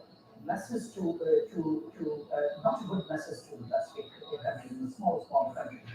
But first, let's cross to India where my co-host Abby Giles joins us from New Delhi, and Abby just back from Bhutan, is that right? Yeah, it's been such an interesting week here, Mark, in the region. I've gone to what's known as the Brazilian Kingdom and the happiest nation on earth. It was so amazing in terms of natural beauty, but under the surface, there are so many issues going on in that country. And I went there to see what it's like being wedged between two massive superpowers. To the north of Bhutan is China, to the south is India, and Bhutan is this tiny nation. And it promotes this idea of happiness. It's a world-famous philosophy. But what we are seeing is one of the least developed countries in the world. And Australia has just sent its first minister there because of Bhutan's close proximity to China. Mark, I also spoke to the Prime Minister of Bhutan, and he told me that his country is really close to settling a decades-long border dispute with China. So definitely going to send alarm bells around the nation in terms of countries like India and Australia trying to tackle Beijing's influence. Well, we should talk about the diplomatic fallout from the American President Joe Biden pulling out of the summit. Of course, there were supposed to be leaders of Australia, Japan, and India, but the leaders will have meetings happening at the G7 and the sidelines. Yeah, so this has been a really interesting week with Biden pulling out of his Australia trip. Narendra Modi has decided that he will still go ahead with his planned trips to Japan, PNG, as well as Australia. And India being on the sidelines of the G7 is a big deal for a country that wants to be the next big superpower. And the G7 is, of course, made up of the world's biggest IMF economies as well as liberal democracies. And India really wants a proper seat at that table. And so for quite a few G7 meetings now, India has been invited. And it says that it's representing the global south, the developing countries that are facing the repercussions of decisions made by these major economies. We know that issues around China will come up, Taiwan, as well as the Russia-Ukraine war, all issues which India now has a stake in. And of course, Narendra Modi will be going to America next month, but his visit may be overshadowed by the State Department's annual report on religious freedom establishment, which is critical of attacks on Muslims and Christians in, of course, what is now the world's most populous nation.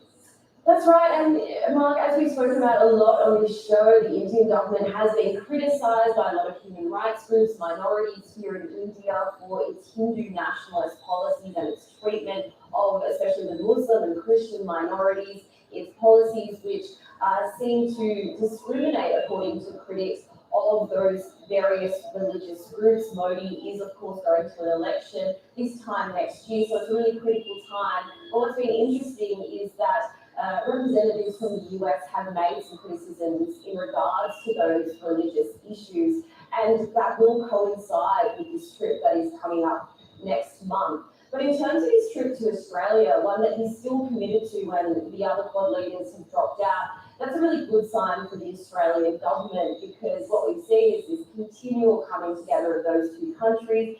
And when I speak to Australian ministers and the Australian Prime Minister, when they come on visits here, they've actually ignored that issue of religious persecution and the criticisms of the Indian government, just promoting that these two major economies and countries are coming together. So it's a really interesting contrast to watch how these different countries are approaching India's criticisms on the ground. And of course, it has been a tough week for the Indian PM. His party, the BJP, lost its only foothold. We have this now after voters in Karnataka have rejected the party. Mark, that was a really fascinating result to watch. So Karnataka, as you say, it's in the south of the country, but it's a massive state. I've been there and it's so diverse. On one side there's Bangalore, which is the tech hub of India. Then you've got tea stations in hill country. So there's a really vast population of more than 65 million people. But the BJP only held Karnataka in terms of a government in the south of India. It was a really big stronghold. And we saw over the years of the BJP's term really strong Hindu nationalist policies coming out. The biggest one probably was the banning of the hijab at school, which caused a lot of controversy. And so some advocates say dialogue for the others are saying Modi's still really popular right now, and he will manage to keep that support going for next year's election. Well, we actually spoke to Danya Rokemba, the South Indian publication based in Karnataka, about the election. Congress win in Karnataka this time, I wouldn't call it a surprise, but the extent of their win is definitely a surprise. I don't think even that they would get such a huge mandate. The party has been trying its best to really grow in the south, but it does not look like immediately the BJP would be ruling any of the southern states because there is resistance. One is that southern states have strong regional parties. The communists are also strong in at least one state, and there is a strong secular fabric too. There is a lot of resistance in southern India. For example, in Karnataka, when there was an economic boycott of Muslims at Hindu trade fairs, there was a lot of resistance from civil society. For more, we are joined by Dr. Ashok Sharma, a visiting fellow at the University of New South Wales, Canberra, at the Australian Defence Force Academy. He's also an expert in global security and geopolitics. Dr. Sharma, welcome to India Now. Thank you very much for inviting me here. So President Biden pulled out of the Quad meeting in Australia, but he is still going to the G7. I'm wondering for you, what do you think that says about the Quad? Is it as important as perhaps we've made it out to be? It was Biden who elevated it to the summit level meeting in March 2021. And since then, Quad leaders have met 4 times. So it is well established. There's a conference between all these 4 countries. There is a 2+2 dialogue going around between these all 4 countries. So it's well established now. So Quad is not going to be affected. But yes, it gives a a message not a good message to the Pacific countries, the small countries, who are looking for American presence and more presence of these four countries in this region, and especially Pacific nations. It's worth pointing out that India has been criticised for buying oil from Russia, sort of accused of playing it both sides. How is it you reckon they managed to avoid criticism of it in the way that other countries have? I think it's a kind of mutual trust and confidence, especially with the United States, the way India-US relationship has developed, and when it was being developed during the early years of 2000, like the century. It was decided that it will be independent of Russian or US-Pakistan concern that relationship, and it is independent of these kind of things. India is not going to leave Russia. It has been a long-standing defense partner. Still, more than 50-60% armies are from Russia, and it is strategically important for India to hold on Russia. And at the same time, Americans and Western powers know that India is a kind of a mediator, and it holds Russia not totally going towards China.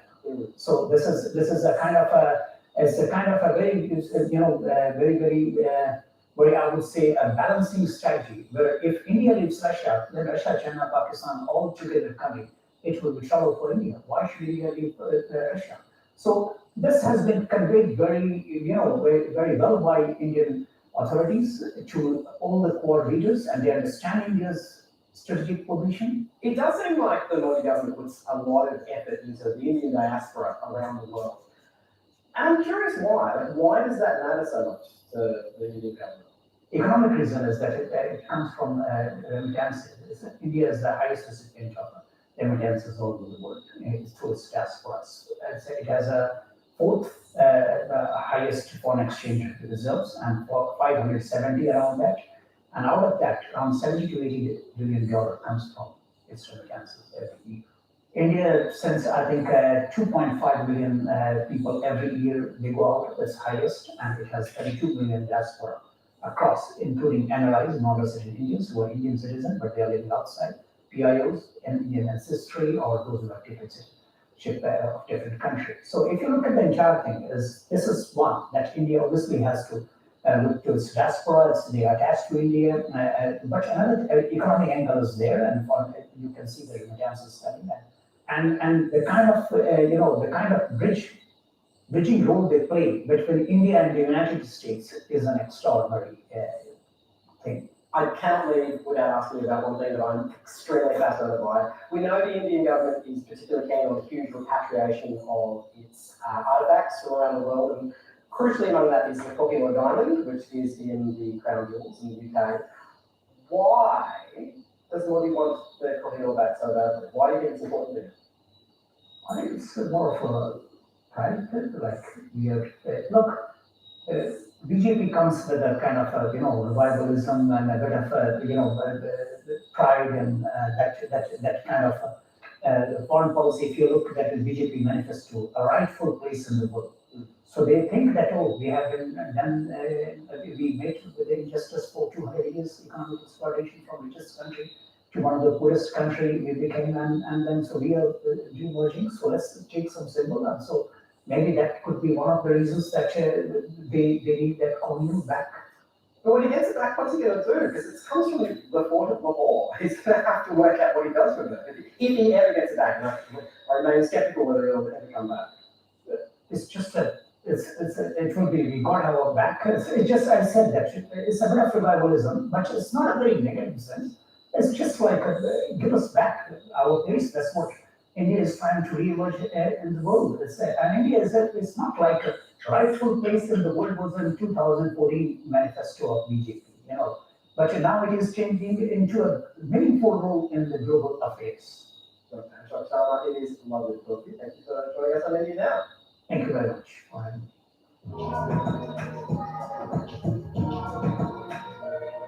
Now, if you take a walk through any market in India, it may seem as though nothing much has changed over the years, except for the QR codes now adorning every store. For a country that relied heavily on cash, there's now a digital payments revolution taking place on the ground here with hundreds of millions of transactions every day. That's the story. it's very simple. Whether it's Paytm, Google Pay, Phone Pay, anything. They can scan and they just pay. There's no need to carry your money anymore. Your money is in the bank, so you can pay directly through that. I mean, it's very safe, I feel. पूरी दुनिया में 40% हिस्सेदारी अकेले भारत की है। Digital payments, where you use your phone to scan and pay for goods, are now everywhere in India. And the IMF says that India has one of the fastest growth rates in digital payments of any nation in the world. But just a few years ago, India's financial landscape looked completely different. Most of the transactions used to happen in cash. So cash was king. Only a small subset of merchants had point of purchase machines. So if you landed in India today, you would say the ubiquitous QR code, and even the chai walams on the street brandishing the QR codes.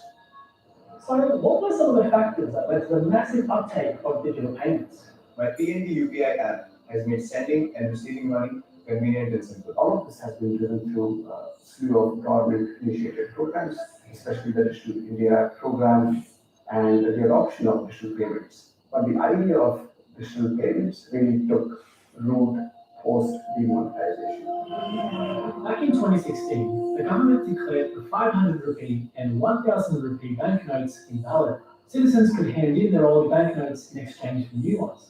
It was done to try and curb black money, corruption, and the circulation of counterfeit notes. Reliance also came out with their Geo product, which gave Indians unfettered access to the internet via very cheap data. Now India will fly. Geo is here. And thanks to COVID, that gave the final push. People were less trustful of handling physical cash. The key component in all of this is India's homegrown digital payment system, known as the Unified Payments Interface, or UPI, which was launched in 2016. UPI चलेगा. UPI से दोस्तों को पैसा And this system essentially allows real-time transfer of money between two individuals. All that they need is a mobile phone number to send money from one person to another. Many of the top digital payment platforms in India use the UPI, like Paytm, Google Pay, and PhonePe. And the numbers on India's UPI system are staggering.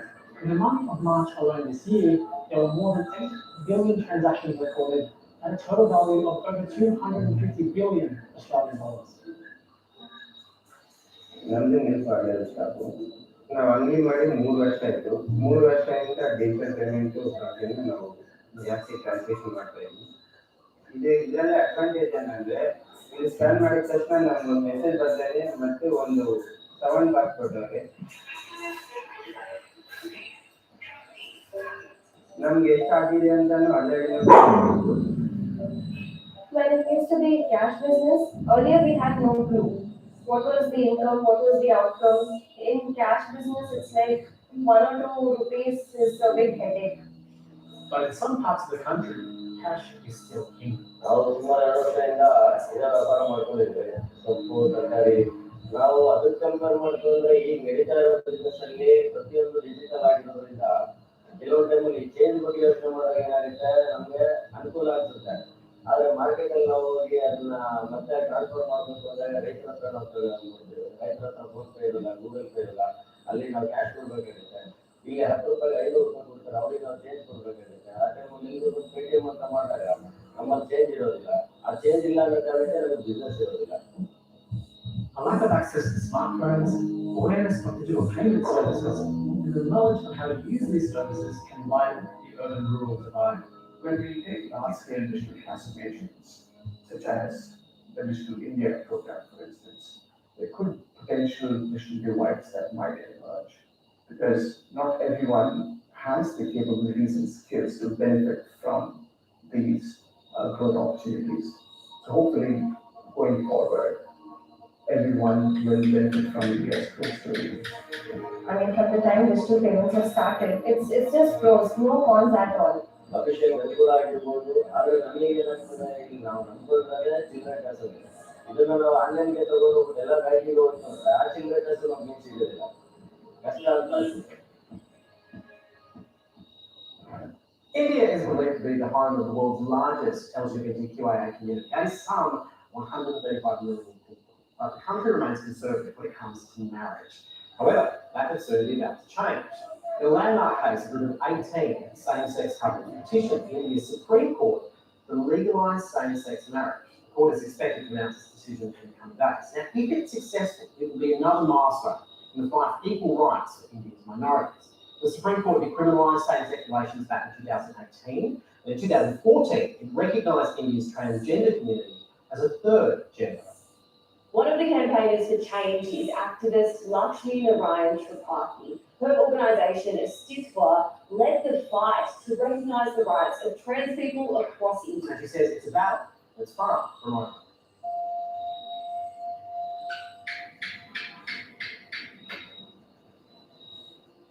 Hijras is the oldest ethnic transgender group. Culturally, religiously, a complete different culture they follow. They fall under the big umbrella of transgender.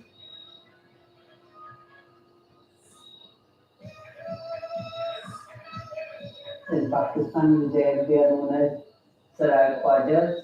India, they are known as Hijras, Kidnap, many different names. In Bangladesh, they are known as Hijras. And in the Terai region of Nepal, they are known as Mithis. It's one of the oldest group of trans women, basically. I believe children should be taught to respect every gender. Because there are atrocities against women, there are atrocities against trans women, trans man in the society. Because of the patriarchy in which we are. Before 2014, we didn't have any legal right as an Indian. We were not accepted by the government as equal to any man and woman. So there was a lot of discrimination, stigma, people were pushed out of the house, people were beaten by fathers, brothers, and by family members for being trans.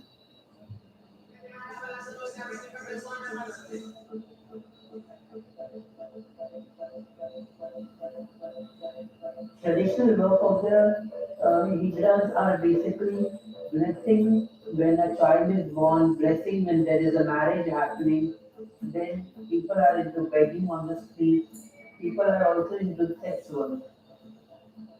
There was no way that people could talk about jobs, people could talk about dignified livelihood, people could talk about entrepreneurship. I was so feminine as a child, and every people would bully me in the corridors of the school. I was scared to go to the bathroom. I was sexually abused at a very young age. My parents accepted me. My parents stood strong. My siblings stood strong. They gave me a moral support. And today, whatever I am, I'm thanks to my parents, you know. I'm proud to be a trans woman. I'm proud to live every day to the fullest. India's Supreme Court ruled in favour of giving rights to the transgender community and created a third gender. The biggest achievement was in 2014 when we had the verdict. We won the case.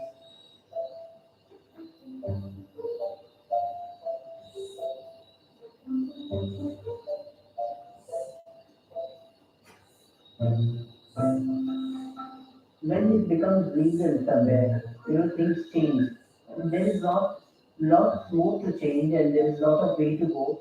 But this whole system and perspective looking towards transgender people has changed per se in the country. My organization have been doing targeted intervention for HIV/AIDS programs. We are doing entrepreneurship.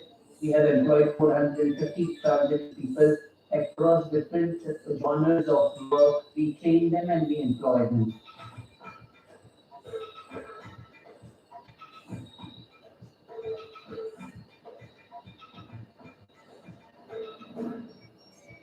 I want to see in the coming years that transgenders don't face stigma and discrimination, don't face ostracization by the family.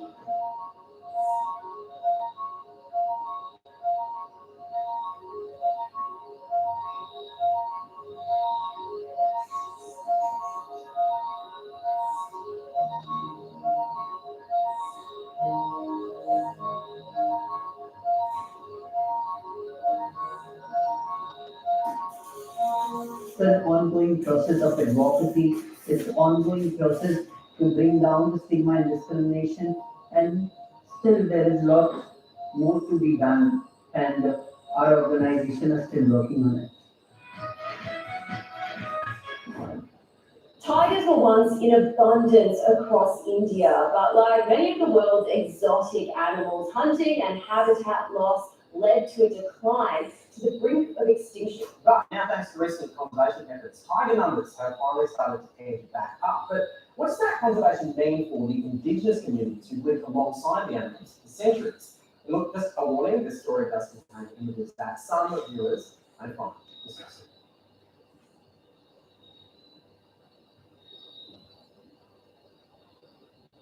For the past half a century, India has been at the forefront of tiger conservation. India is the largest tiger range country in the world. With more than 3,000 tigers, India is now home to 70% of the world's tiger population. But it wasn't always that way.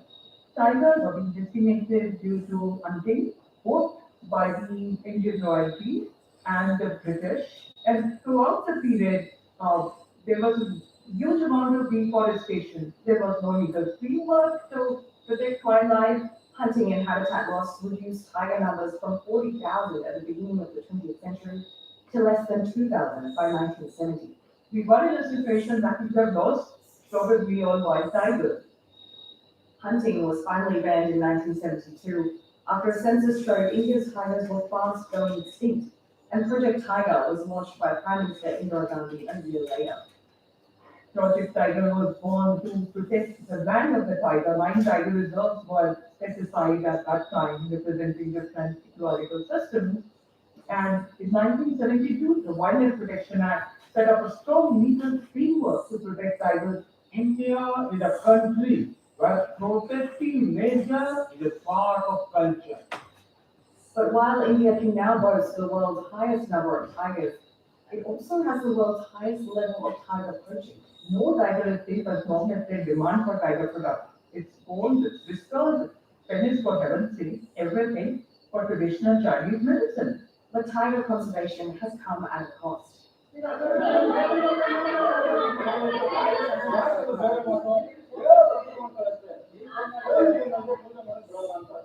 ಹೊರ ಹೋದಂತ ನಮ್ಮ ಸಾಂಸ್ಕೃತಿಕ ಸಾಂಪ್ರದಾಯಿಕ ಮತ್ತೆ ನಮ್ಮ ಭಾಷೆ ಕಳ್ಕೊಂಡ ನಂತರದಲ್ಲಿ ಸುಮಾರು ಜನ ಸಾಯ್ತಾ ಇದ್ದಾರೆ, ಸಾವನ್ನಪ್ತಾ ಇದ್ದಾರೆ. ನಮ್ಮ ಸಮುದಾಯದ ಒಂದು ಏನು ಸಂತತಿ ಏನಿದೆ ನಶಿಸುವ ಒಂದು ಹಂತಕ್ಕೆ ತಲುಪ್ತಾ ಇದೆ ಈ ಕಾರಣದಿಂದಾಗಿ. The Jenu Kuruba are a tribal community from the mountainous Nilgiris area, bordering the states of Tamil Nadu, Kerala, and Karnataka.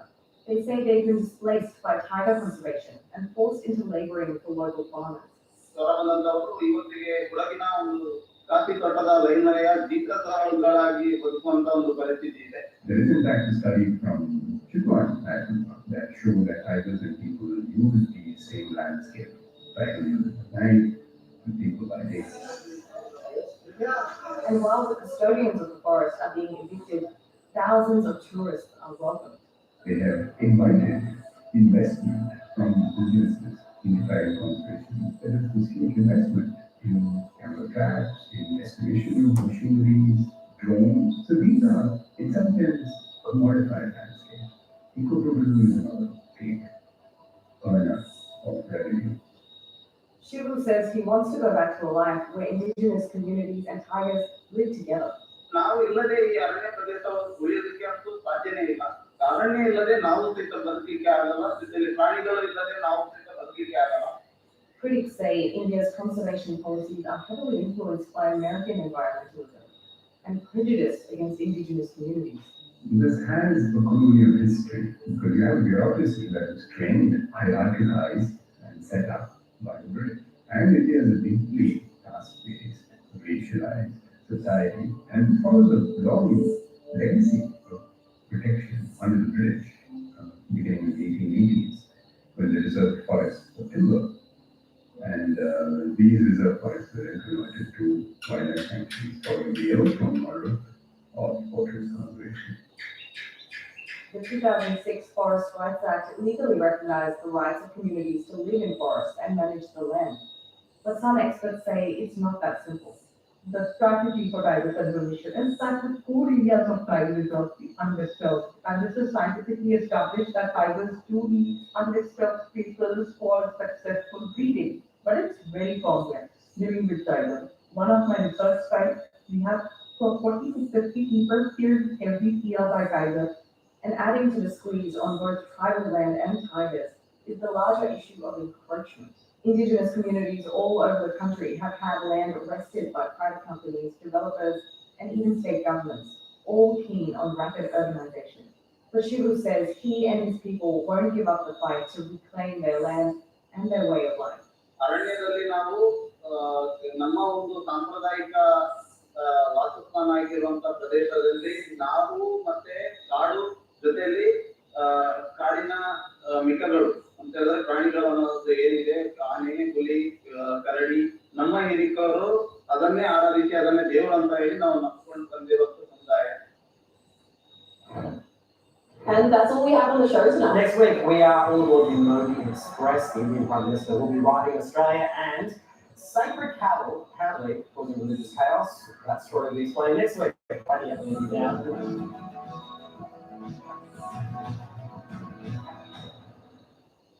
Now on ABC iView. Australia lost its man. The fallout from the post that rocked the nation. This is a situation that's extremely difficult for anyone to manage. You're allowing one side of the story to be supported, but not the other. They wanted to control the narrative. The Australian Christian lobby and the religious discrimination have found their perfect poster boy. Should he remove the post, he would be removing the word of God. Fallout. Stream it now on ABC iView. It's okay to get a little excited. There's part of me that doesn't even believe this song. I'm working out how to deal with this whole night. I realized I look like a chocolate Jesus.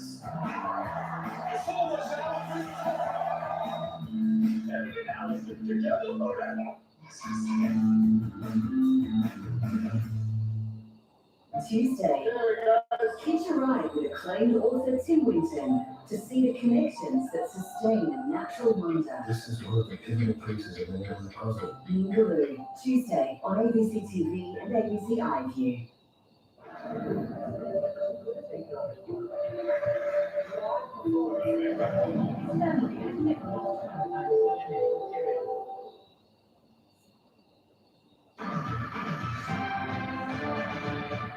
Hello, I'm Corinne Cavallo. Here are the top stories on ABC News. New South Wales Police will give an investigation into why an officer tasered a 95-year-old woman with dementia the highest possible priority. Claire Nowland remains in a critical condition in hospital after she fell and hit her head early on Wednesday morning when she was tasered in her Snowy Mountains aged care home. Police have been called because Ms. Nowland was carrying a state weapon. The Prime Minister Anthony Albanese has announced Australia will be imposing further sanctions on Russia during a tour of Hiroshima ahead of the G7 summit. A sideline Quad leaders meeting is also on the table after US President Joe Biden cancelled his visit to Australia. A doctor from Western Australia has been freed after more than 7 years of captivity in West Africa. Ken Elliott and his wife Jocelyn were taken hostage by terrorists with links to Al-Qaeda in Burkina Faso in 2016. Ms. Elliott was freed after more than 3 weeks. Dr. Elliott is now 88 years old. He's been reunited with his wife and their children. And Fashion Week is wrapping up in Sydney with designers from across the country showcasing their lines. The trends taking centre stage this year include Indigenous designs and the growing demand for modest fashion. Behind the glitz and glamour, the industry is facing a major push to become more sustainable. Prime Minister Anthony Albanese has arrived in Japan for the G7 summit, joining leaders of the world's most powerful democracies. Australia is not a member of the G7, but is one of several nations to be invited as an outreach partner. The war in Ukraine, regional security, and nuclear non-proliferation are top of the agenda. Mr. Albanese told reporters today the G7 was an important meeting at a time of global instability, economic challenges, and regional tensions. It's why Australia has a particular interest as a medium-sized country an important country in this region and indeed in the world of engaging with our partners. 1 in 4 jobs in Australia is dependent upon international trade. Japan is, of course, our second largest trading partner, and the relationship with Japan is very important going forward. So the tasks working with our partners here are to shore up peace, security and stability in the Indo-Pacific region, to deal with the issues of economic security, building resilience to future shocks, but also, of course, an issue that is a national security issue for all of the countries attending here, which is the issue of climate change, which will have an impact, particularly in our region. I know the Cook Islands, Prime Minister Brown has been invited and will be here as well. I look forward to having discussions with him. They will host the Pacific Island Forum meeting later this year. A seat at the table means that Australia can have our say. And Australia as a country whose word can be trusted, whose deals that we make on economic issues can be trusted as well. A trading nation that respects the rule of law, that respects our international obligations. Over the next few days, I look forward to having a range of discussions at the G7. I look forward to the discussions as well when I sit down with our Quad partners here as well. But in addition to that, I have a range of bilateral meetings, including with President Sun of South Korea this afternoon, and with Lula, the leader of Brazil as well, one of the rising economies in the world. And of course, Brazil has an important role to play as well in the international environment as one of the lungs of the world. So as the G7 summit gets underway, the war in Ukraine and sanctions on Russia will be front of mind, but solutions to long-term challenges may also be on the table. Dr. William Stoltz is a lecturer at the ANU's National Security College. Here, he explains some of the issues likely to be discussed at the G7. Russia and the invasion of Ukraine is hanging very heavily over this meeting of the G7. Sanctions are going to be a really important part of how these countries continue to manage the escalation of the war in Ukraine.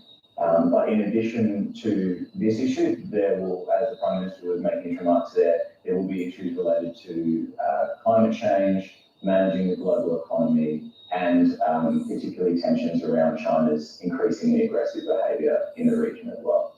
If we stick with the sanctions for a moment, what more can be done in this space other than, to really hurt Russia, other than affecting its gas exports, which we know that that's something Europe doesn't want to do because it is so reliant on Russian gas for its energy needs?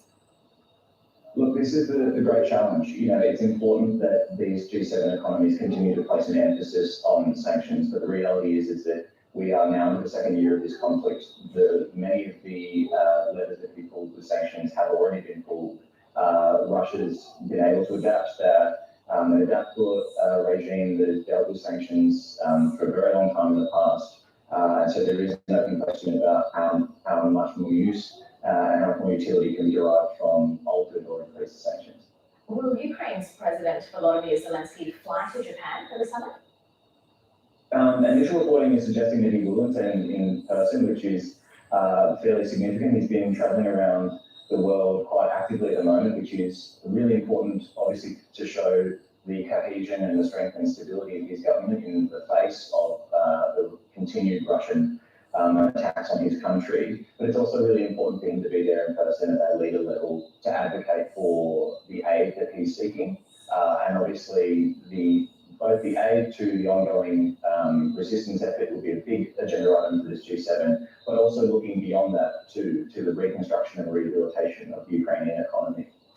Longer term, the G7 will focus on China. What are the big concerns here? Well, we're at an interesting point where the G7 countries have reached something of a unifying moment in their own way, all recognising China as being a systematic rival or a competitor. There's a range of different ways that they describe it. But the challenge now is whether these countries can create a concerted and cohesive approach to how they deal with China and create a united pushback against China's more aggressive activities. We saw President Macron, when he recently returned from a trip to China, he expressed potentially some remarks that were deviating from other European countries and the United States, expressing a desire for strategic autonomy for his own country, which means there is potential. All those comments back though, didn't he? He did, that's right. He did, that's right. And that's the importance of these meetings, is to try and hash out the united front on all these issues. What's the symbolism of the G7 being held in Hiroshima at a time where nuclear instability seems to be increasing? Look, it's quite powerful, to be honest, because this will be the second time that the United States president has visited Hiroshima. President Obama was the first, and Prime Minister Kishida himself is from Hiroshima, and so has a strong connection to the history and prolonged issues that come with the fact that Hiroshima was the site of one of the droppings of the atomic bombs.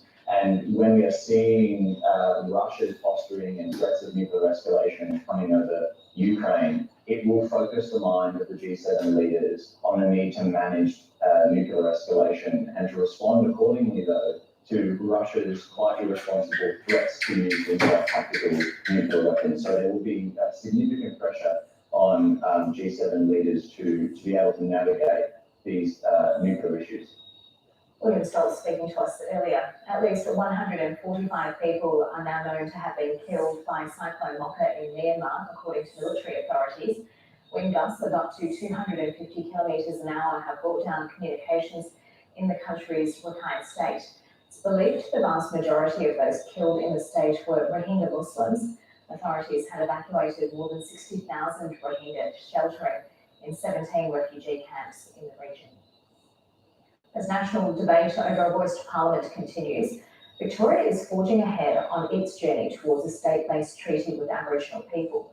This month, the state's Indigenous communities have begun choosing their representatives who will sit at the table and negotiate a blanket treaty with the Victorian government. Those involved say nothing is off the table. At a meeting in Melbourne's north, a big conversation is underway. This is about what we leave for our children, our grandchildren, and our grandchildren's children. We need to demand things. It's no longer this, oh, can we have this place there? We need to start demanding it, and treaties are process to start that. The state's Indigenous communities are casting their votes for the next First Peoples Assembly, which will lead treaty negotiations with the government expected later this year.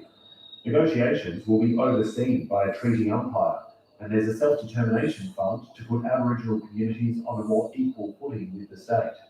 I'm not happy with some people. I want more than some, but I want to go there. Victoria's state-based treaty process is the most advanced in the country.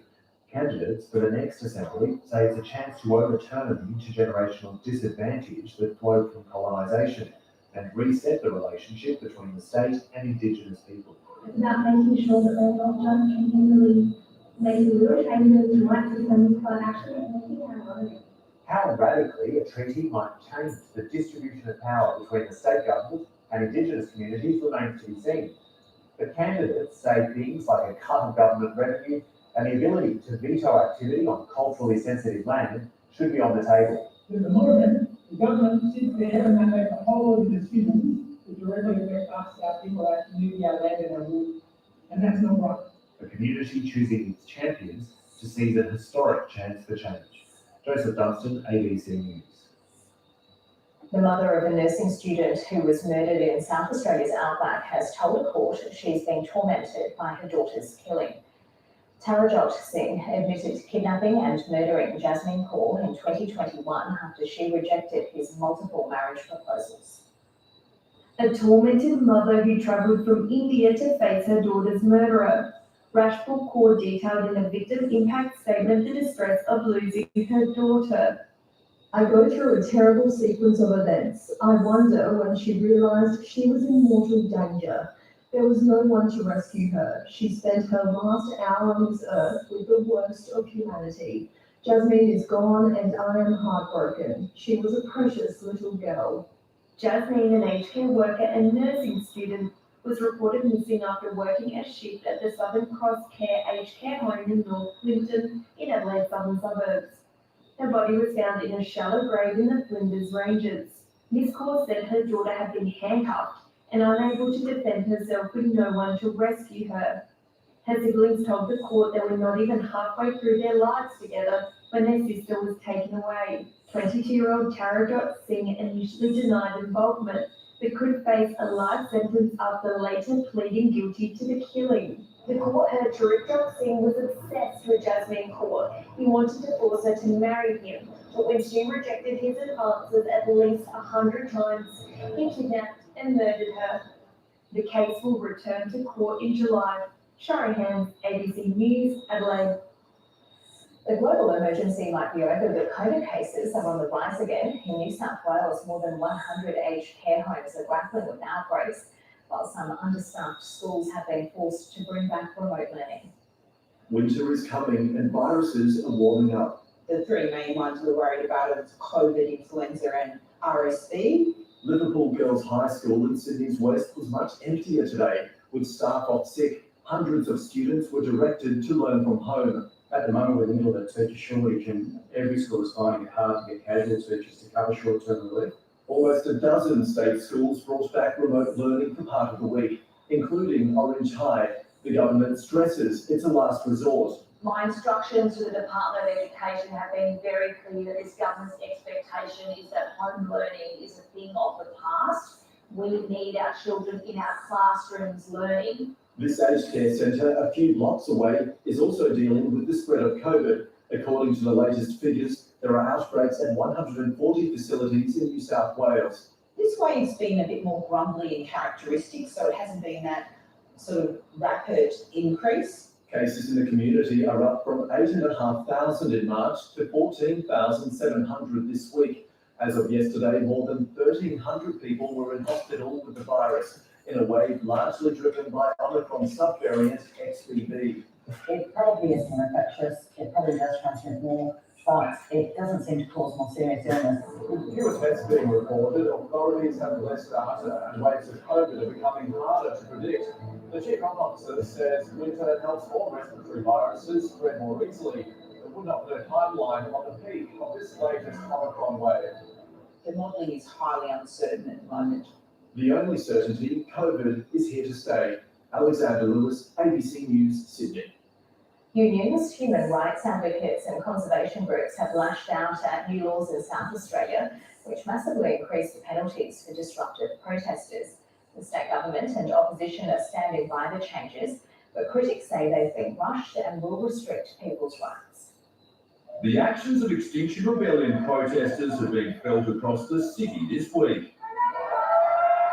3 more protesters fronted court today, pleading guilty to damaging property after this incident outside the offices of resources company Santos. I've got no regrets about it. We're in a climate and ecological emergency. But rather than a $750 fine for acts of civil disobedience, in the future the maximum penalty would rise to $50,000 or 3 months jail under amendments before Parliament. That's excessive, it's massively disproportionate, and it really threatens the basic rights of South Australians to peaceful protest. Well, I think those concerns are completely unfounded.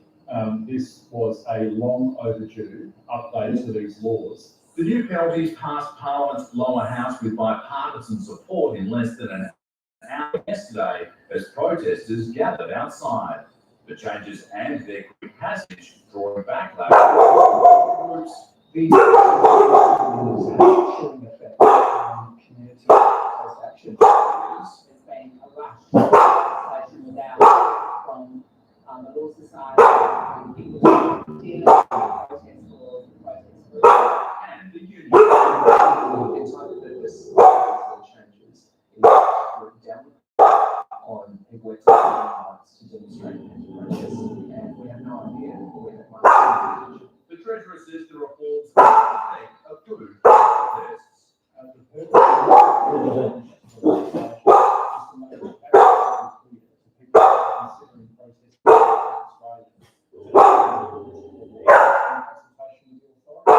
Consultation is exactly what some are calling for with the bill before the upper house. It's likely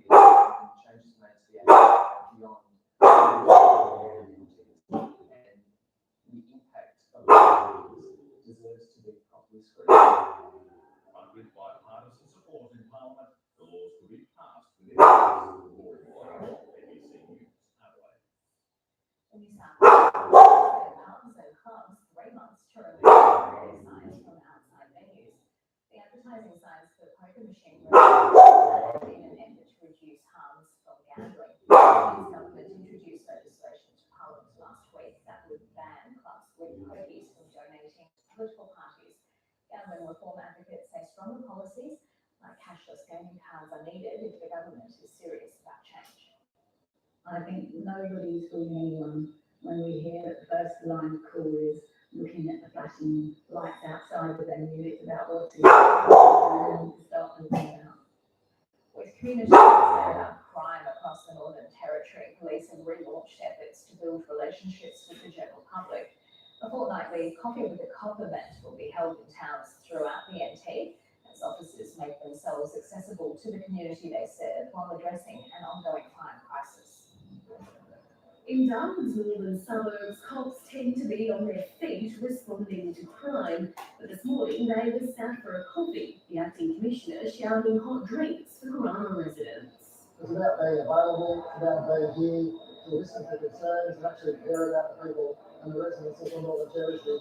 5 years after the issue first kicked off, fortnightly Coffee with the Cop meetings were today relaunched across the NT as the community grapples with concerning crime rates. And then in blue say they're all ears. They also suggested that we could come a bit later and see what it's really like. Crime really concerns people, unlawful entries, property crime, earning, antisocial behaviour, public drinking, and being able to see police in the area. But it hasn't all been caffeine and catch-ups. Police today searching for a man who allegedly stabbed another overnight in Northcliffe. Presentation of any weapons assaults is really concerning, particularly around edge weapons, knives, scissors, any type of scenario. Meanwhile, a 3-day has come before it hit the black market in Alice Springs. On the secondary supply market, can go anywhere from $100 to $150 for a 5 litre cask. 2 people are expected to be charged. A major paediatrician service in Victoria has stopped taking new patients as a staffing crisis hits the industry. The Albury-Wodonga Paediatric Group has lost 3 of its 5 doctors, forcing parents to seek appointments in Melbourne and other regional centres where wait lists can be as long as 18 months. Keeler mother Jessica Harris never expected she'd have to fight so hard to find a paediatrician for her 2-year-old son Arthur. It's really disappointing as a mum, wanting to advocate for your child and wanting to get them help, as soon as you can, and not being able to physically access that.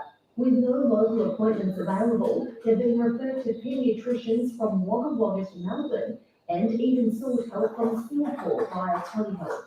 Trying to find a paediatric podiatrist locally has been impossible. In Yakandanda, Louise Redmond has been waiting for answers since Christmas after her 1-year-old son began showing signs of anaphylaxis. She's nervously carrying around an EpiPen from her GP until she can see a local paediatrician in July. We have just been told to avoid egg and all traces of egg until then, which is really difficult. Albury-Wodonga Paediatric Group has closed its books as it's swamped with as many as 150 referrals a week, saying it simply doesn't have the capacity to see all referred children. Surrounding services are also restricting medical referrals, with wait times reaching 18 months. We try and meet the urgent referrals, but obviously there are people who are going to be on the wait list for quite a while. Paediatricians say the cases are becoming more complex, leading to longer wait times, and that specialist care reforms are urgently needed to address the situation. For children like Arthur, cutting those wait times is vital. Perhaps we could have had them treated earlier. We know that when children are treated younger, they have a reduced recovery time. It's a painful wait. Erin Somerville, ABC News 4. $15 million to tackle abandoned ghost nets, which are a threat to marine wildlife. Land rangers Carpentaria are using their They can stretch for 6 kilometres. Abandoned or discarded fishing gear scattered across the Gulf of Mexico poses a deadly threat to marine life. We know we have 250 ghost nets around the archipelago, and now it's basically getting out there and so we can't wait. The Annandale Yucca Land Council Rangers have a brand new vessel to boost cleanup efforts in the Cook Archipelago, courtesy of a $400,000 grant from the federal government's Ghost Nets initiative. It is a biosecurity matter and issue, and we need to make sure that we're funding that accordingly. Rangers now able to reach every nook and cranny. You can get a four-wheeler on there and be able to actually get out to these beaches and clean up marine debris and ghost nets that haven't been tackled before, and in any accessible areas. Oh, it's hard work, but then, yeah, when it's all over and done with, yeah, enjoying it and the feel of it feels good.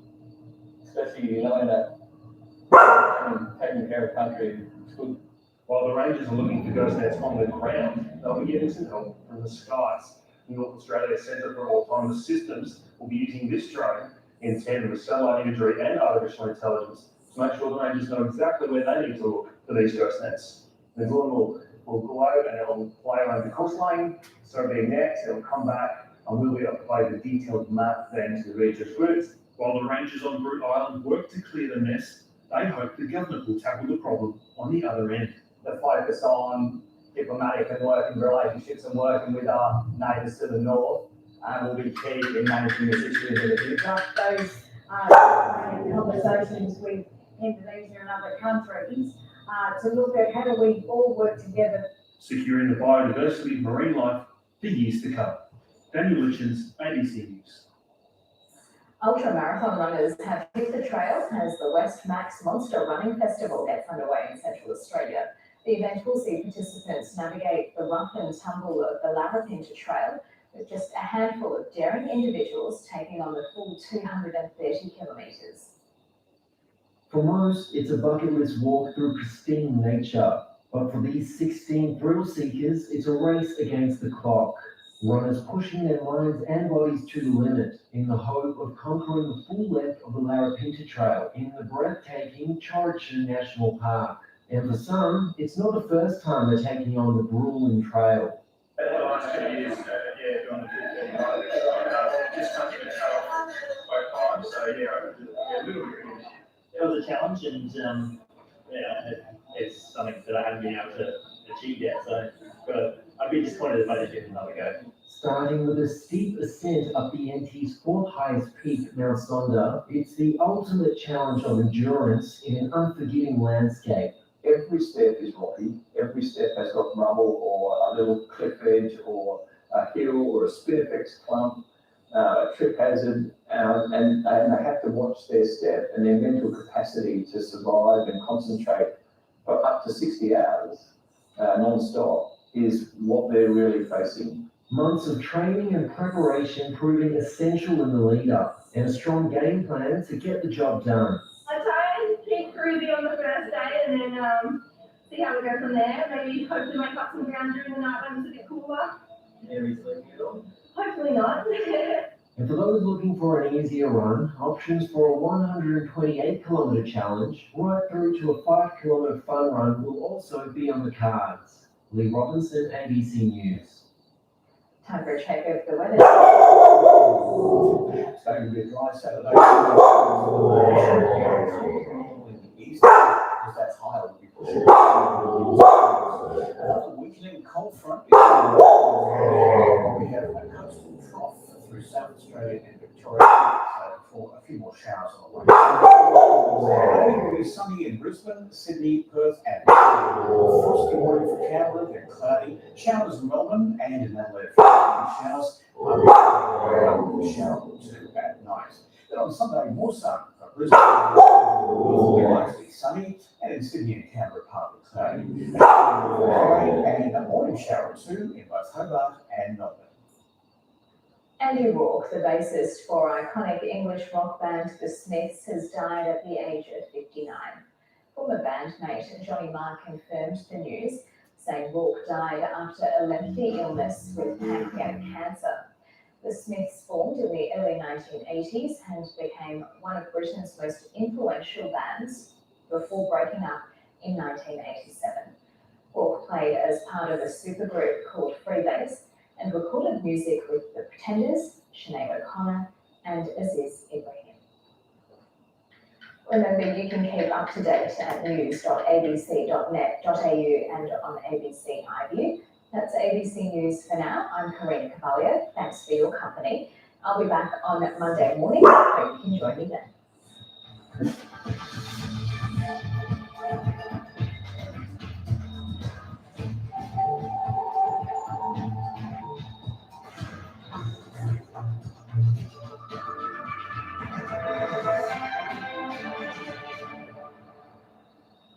From its ocean giants to the tiniest workers, Ningaloo's biodiversity is a complex web of connections. This is one of the pivotal pieces of any puzzle. Tuesday, hitch a ride with acclaimed author Tim Winton to witness the majestic, Beneath it's as gloomy as a cathedral. the ancient, Sinway's first people lived rich, sophisticated lives. and the downright dangerous. It's a rodeo. Ningaloo, Tuesday on ABC TV and ABC iView. Think of this all as the flu. It gets passed around really easily. But all our flocks can get protected with a free flu vaccination. Talk to your health worker and let's give flu the boot. Authorised by the Australian Government, Canberra.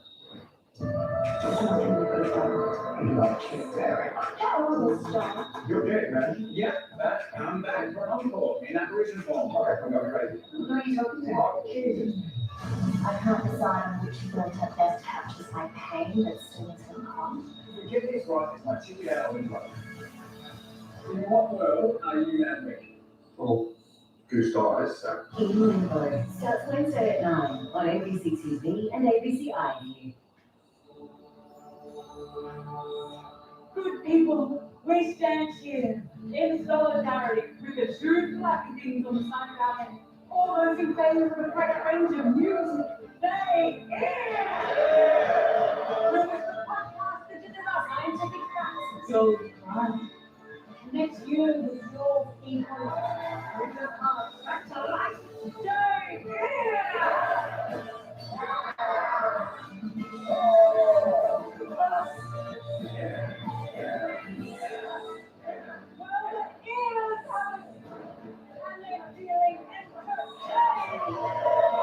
Download the free ABC News app. Tonight, searching for answers. New South Wales Police review body cam images of the moment a 95-year-old woman was tasered. She's been fighting for it. She had a walking frame, but she had a knife.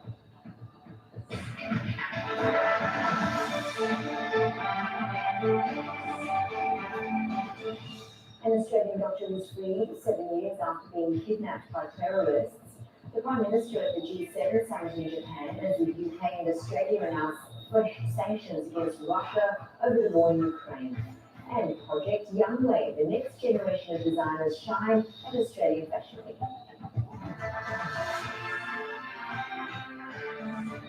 Good evening, Yvonne Young with ABC News. Police have reviewed body cam vision of the moment a 95-year-old woman was tasered at a New South Wales nursing home.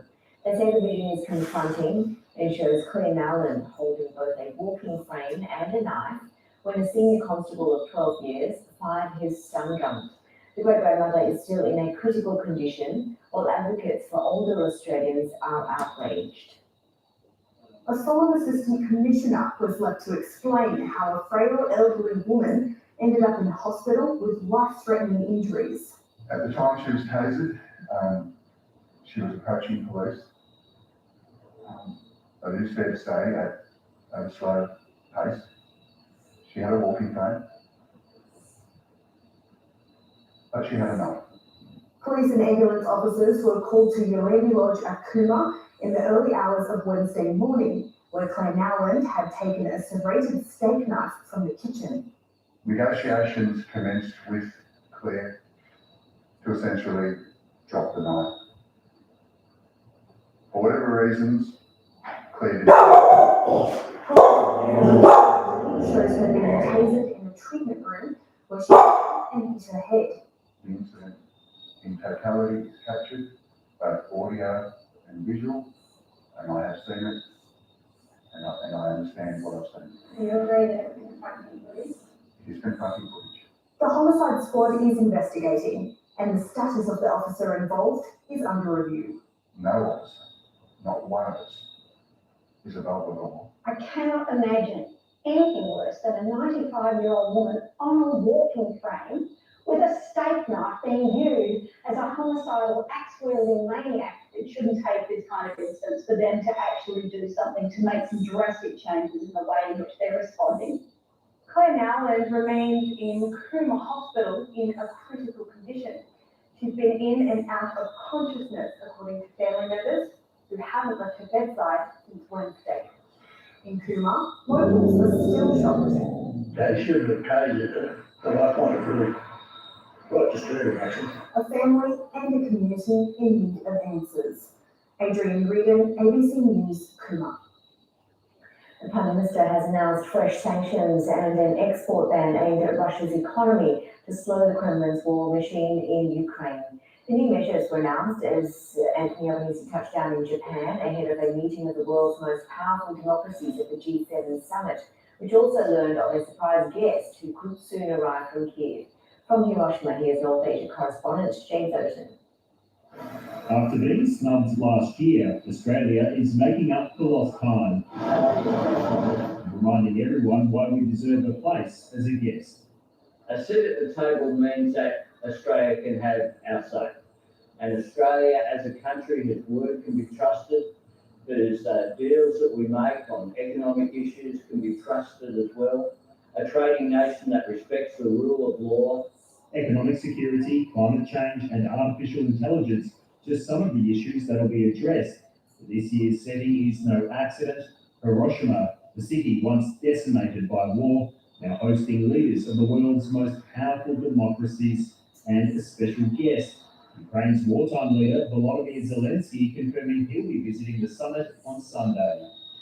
It was here almost 80 years ago when the world's first nuclear weapon was used against the country and its people. A haunting reminder about the reality and dangers of war.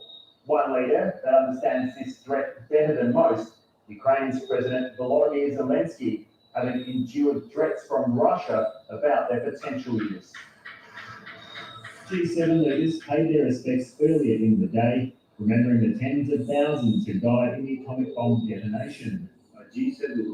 The group then using the rest of the day to discuss new ways to punish Russia for its invasion of Ukraine. The UK leading the way, announcing new sanctions targeting Russian exports, with other countries expected to follow suit over the weekend. But it's the meetings on the sidelines that Australia will want to focus on as China's threat expands. And we're increasing our engagement in the region to work with allies like Australia and like Japan. We don't want to see any change to the status quo by force or coercion. The PM is still shoring up a quick Quad summit on the sidelines with Japan, India and the US. This afternoon he met with the leaders of Brazil and South Korea separately. James Overton, News, Hiroshima. ABC broadcaster Stan Grant has announced he's walking away as host of Q&A after suffering a spate of racist abuse. In his weekly online column, he said that since appearing as a guest of the ABC's coverage of the coronation of King Charles, he had been subjected to intense abuse and he'd had enough.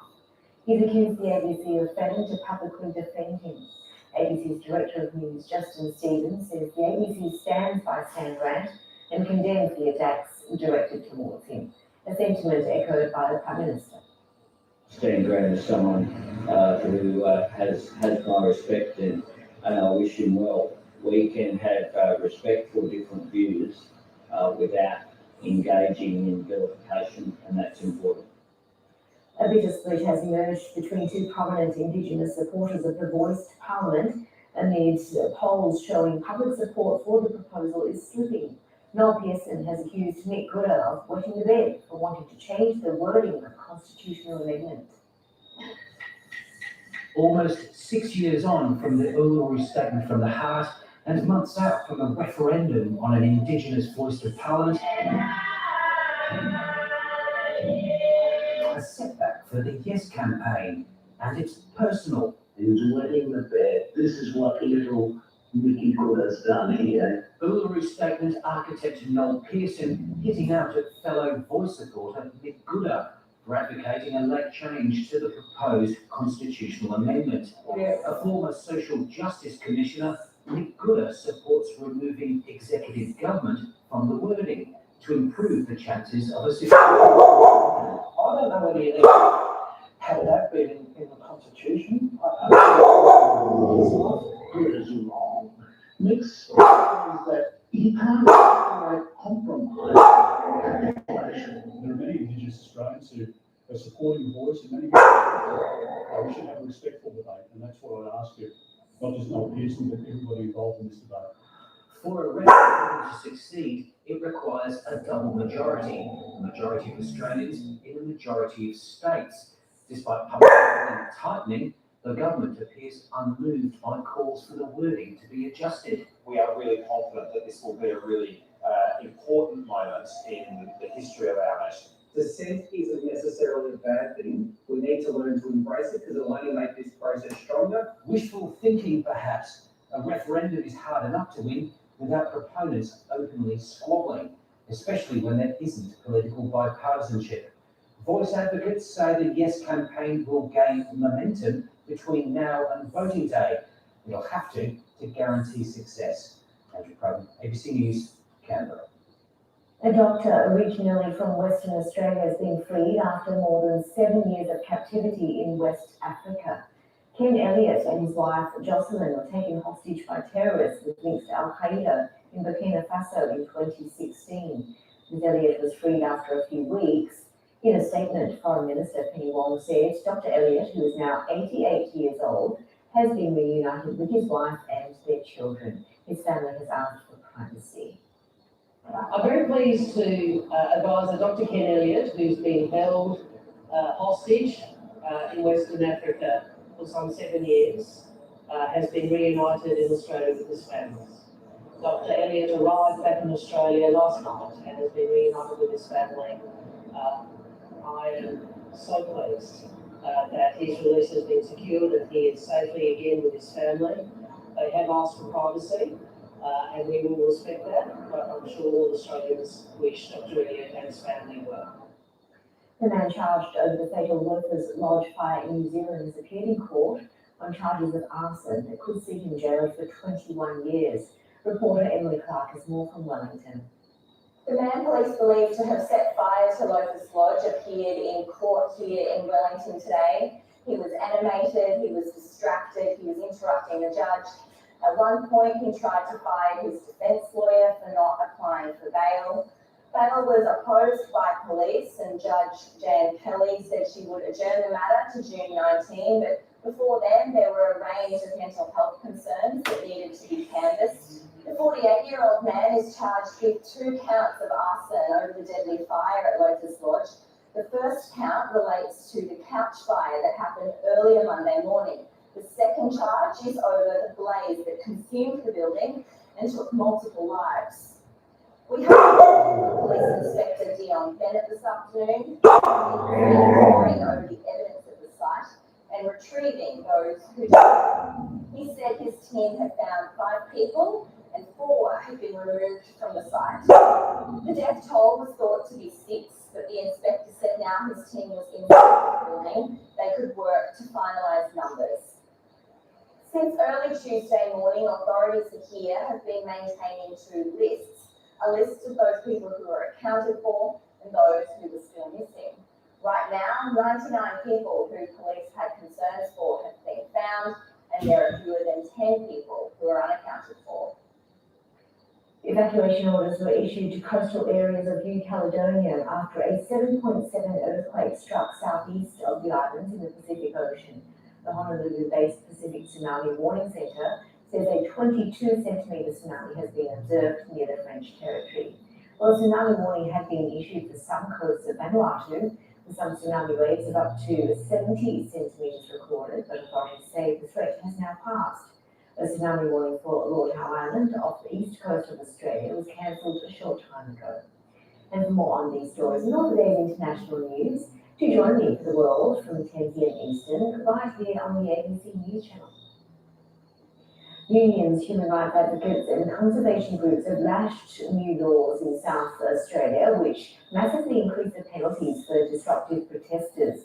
The state government and opposition are standing by the changes, but critics say they've been rushed and will restrict people's rights. The actions of Extinction Rebellion protesters have been felt across the city this week.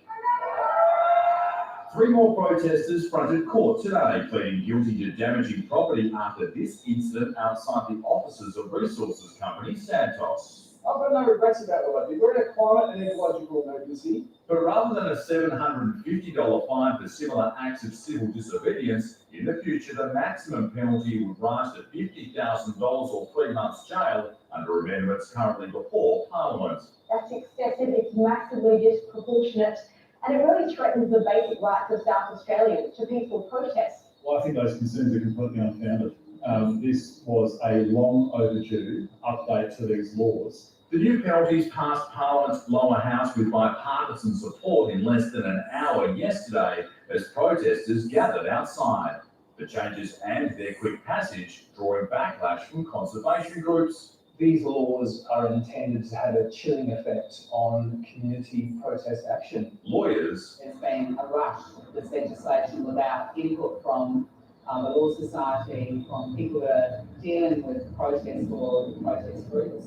And the union movement. The entire purpose of these law changes is to put downward pressure on people exercising their rights to demonstrate and to protest, and we have no idea where that might go in the future. The Treasurer says the reforms won't affect approved protests.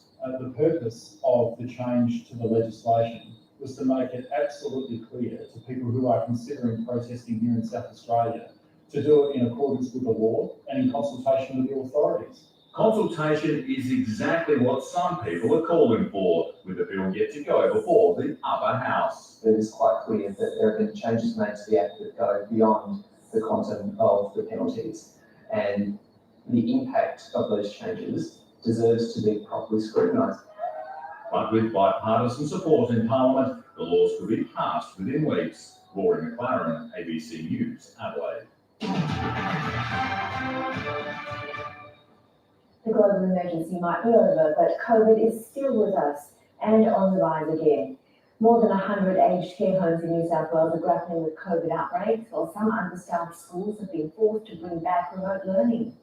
Winter is coming and viruses are warming up. The 3 main ones we're worried about are COVID, influenza and RSV. Liverpool Girls High School in Sydney's West was much emptier today, with staff off sick. Hundreds of students were directed to learn from home. At the moment, we're in the middle of a teacher shortage and every school is finding it hard to get casual teachers to cover short-term relief. Almost a dozen state schools brought back remote learning for part of the week, including Orange High.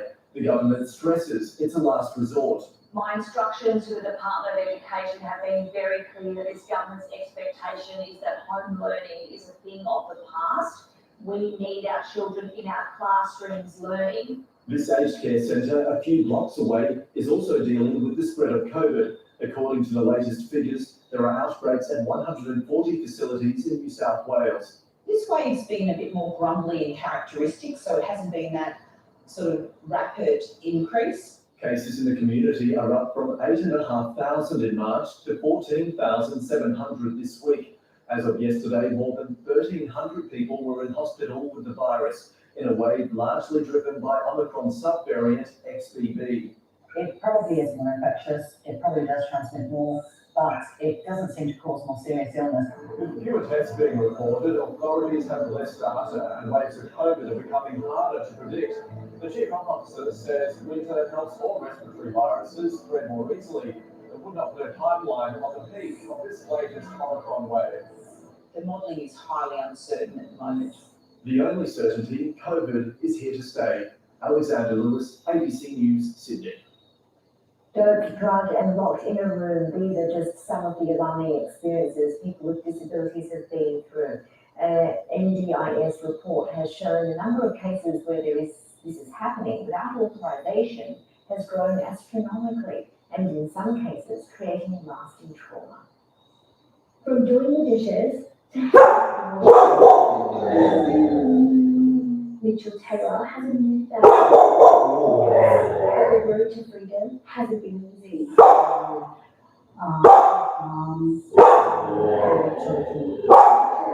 Autism and an intellectual disability made by developing epilepsy. His parents say his behaviour deteriorated after he started to attend a punishment because he didn't enjoy it. On at least 2 occasions, his parents believe he was given anticonvulsant medication meant for epilepsy, despite not having a seizure. He was so weak, he couldn't walk to the front door. Looking back, there was just so much we just didn't know. Doping is one form of restricted practice, among many things like locking someone in a room or putting them to bed. It becomes an unauthorized practice when it disregards behavioral plans or rules in the relevant state or territory. There are a vast number of these unauthorised restrictive practices that very clearly involve a violation of the person's human rights. In the past 4 years, the number of unauthorised restricted practice reports has grown from nearly 290,000 annually to 1.4 million. But there's concern many more go unreported. Too often people with an intellectual disability are given no voice, no choice, and no control over their own life.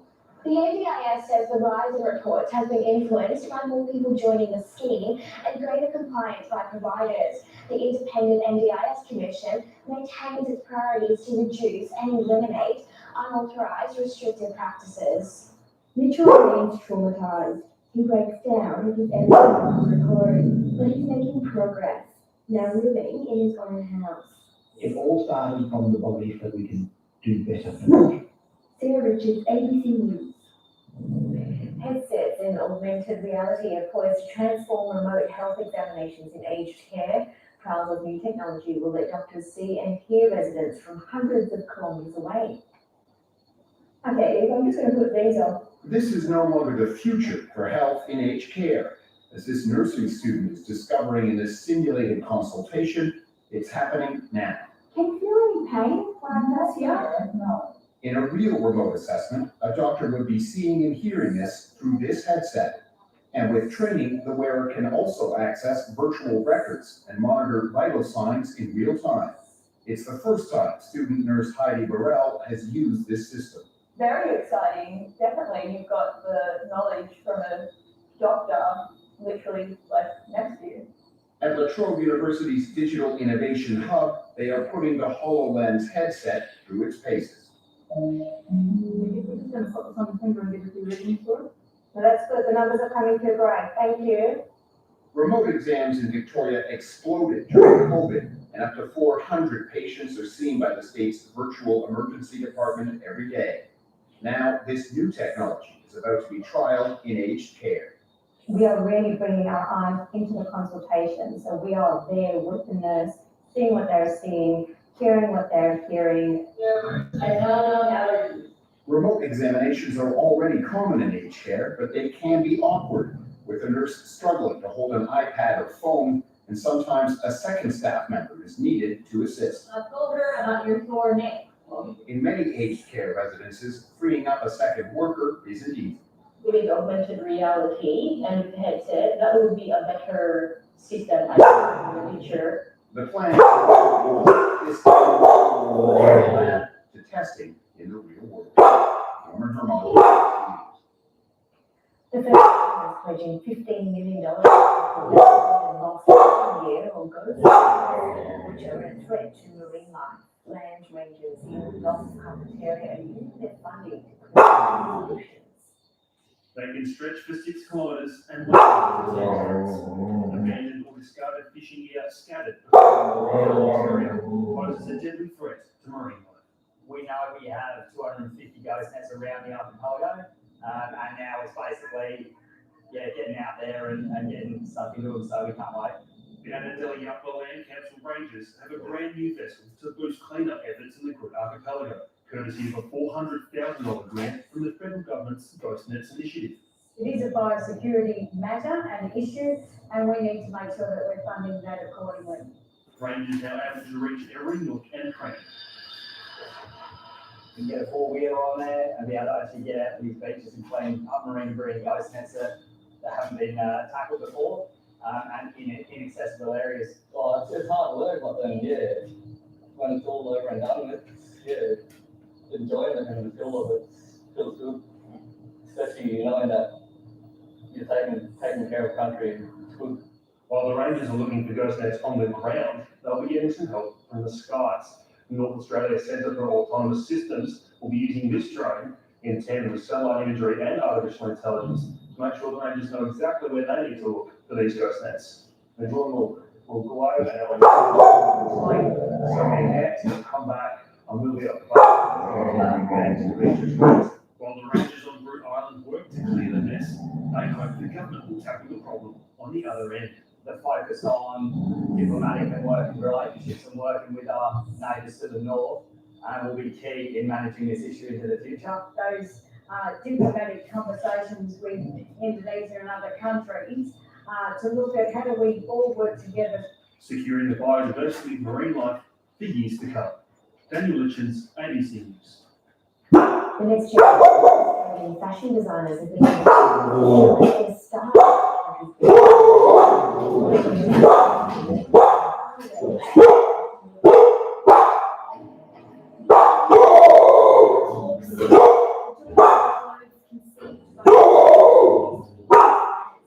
the final day of Australian Fashion Week in Sydney, 4 emerging designers were given the spotlight next year.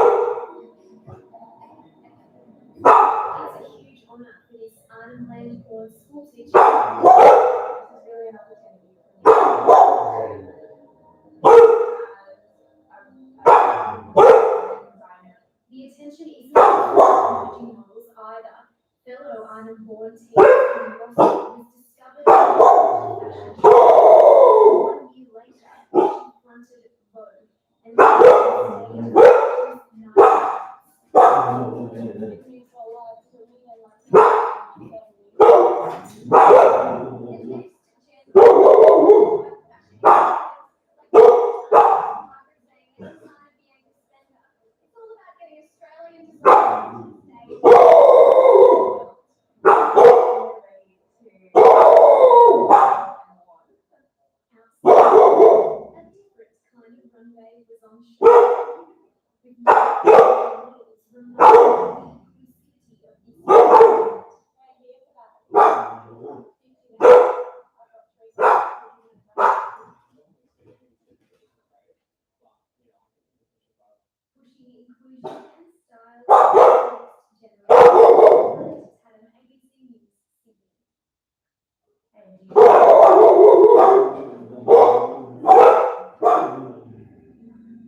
American Bryson Dishon,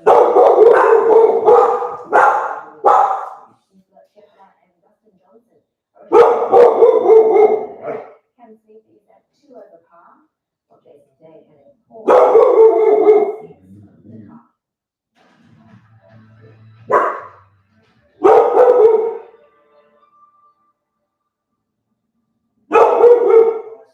Across most of the nation, in the east, because that high will be pushing southerly winds northwest.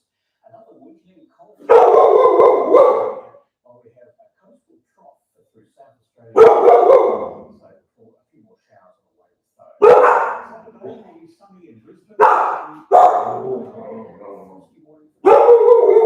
Showers in Melbourne and in Adelaide a few more. Hobart with a shower or two at night. But on Sunday, more sun. Perth will be mostly sunny, and Sydney and Canberra partly sunny. For Adelaide and a morning shower or two. That's latest from ABC News. Business, then I'll be back with the world. I'm Yvonne Young, I'll see you then. Plunge into dark water on ABC TV. First, Colin Farrell ventures into the cold of the North Water.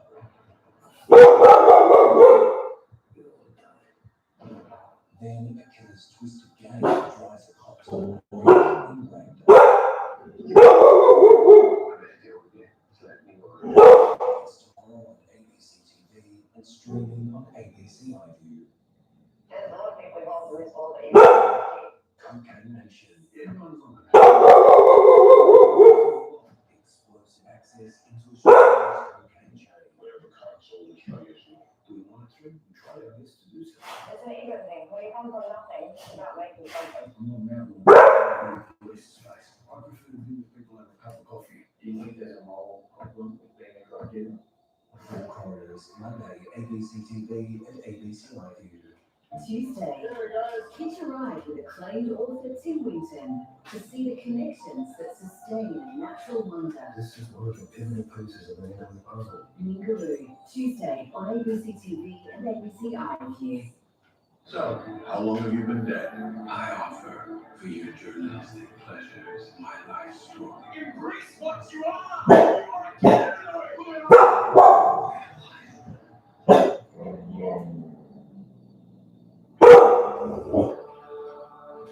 Good people, all those who came in from the campaign to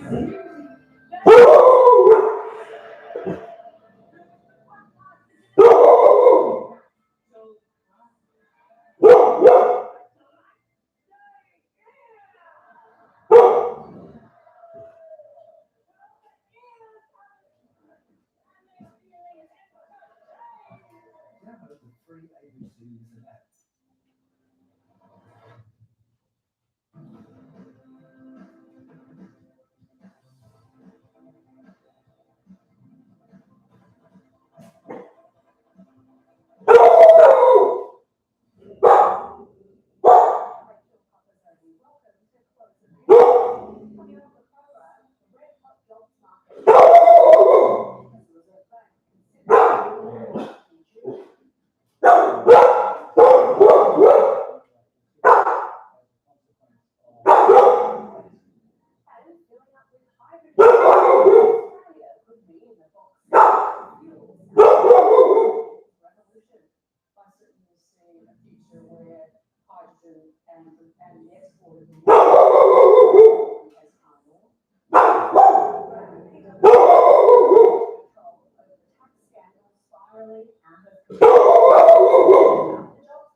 She's having to do the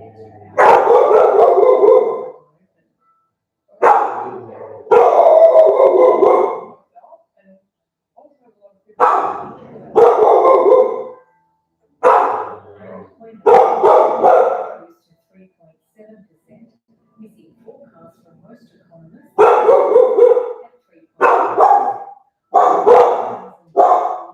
And an extra 1,000 people became increase in wasn't enough to offset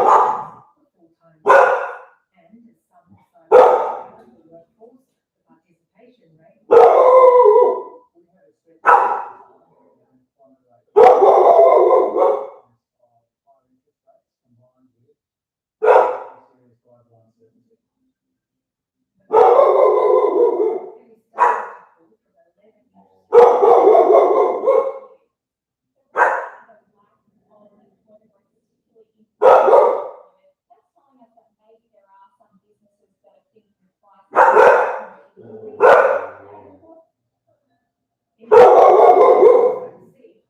saw employers posting fewer ads. When the unemployment rate rises, job ads are a little harder for people to find work. Graham,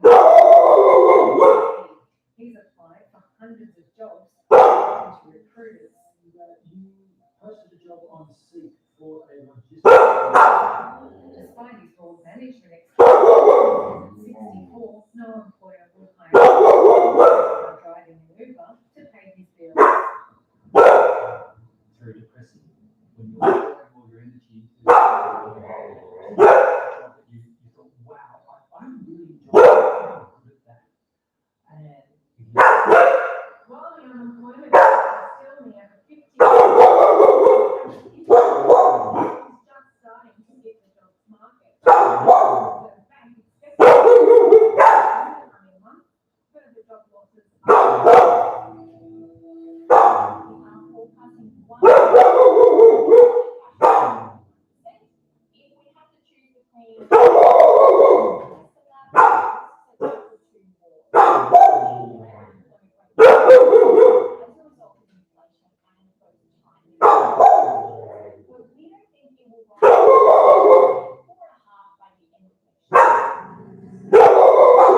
Christina says while it will become easier for her, COVID has made people less willing to work. Because I don't have much actually people wanting to work for us. The economy doesn't cut demand for stylists that she so desperately needs. Rolling at the fastest annual rate.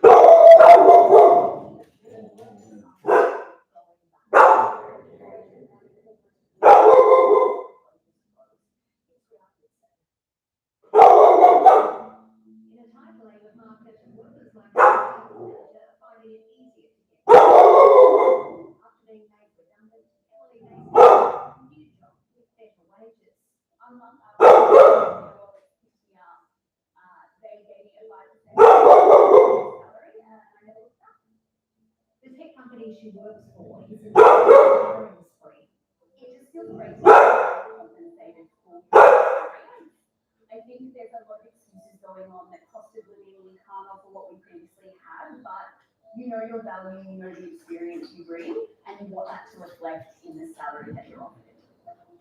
Wages grew by 0.8% in the March quarter and 3.6% for the year. That's the highest annual increase since September 2012. Pay rises in the public sector are starting to catch up with those in the private sector as industry agreements are negotiated.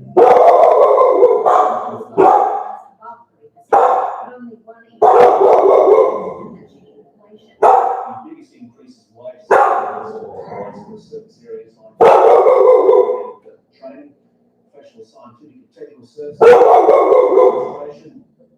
Alan works for the Tasmanian Education Department. She got a 3.5%, which is helping to cover the basics. Well, I'm feeling it with power bills. Between the fortnightly shops or the weekly shops, there's increases in prices. But that's across the cost of living is still high.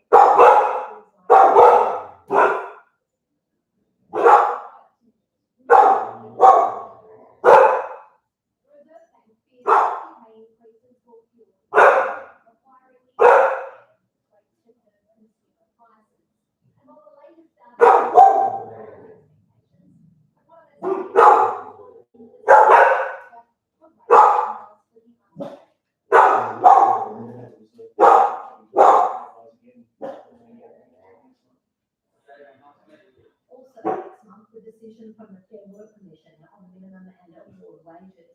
The government is backing an increase in line with inflation for the lowest paid. Comes to wages growth, decent wages growth, solution to cost of living pressure is not part of the problem. That's something this security company owner says she can't afford. The unions are calling on a 7% increase. I might as well just pack my bags up now and shut the doors. I just can't do it. I mean, I'm literally running on 3% Gina Field says while she's not against giving workers a pay rise, she warns it could increase their cost.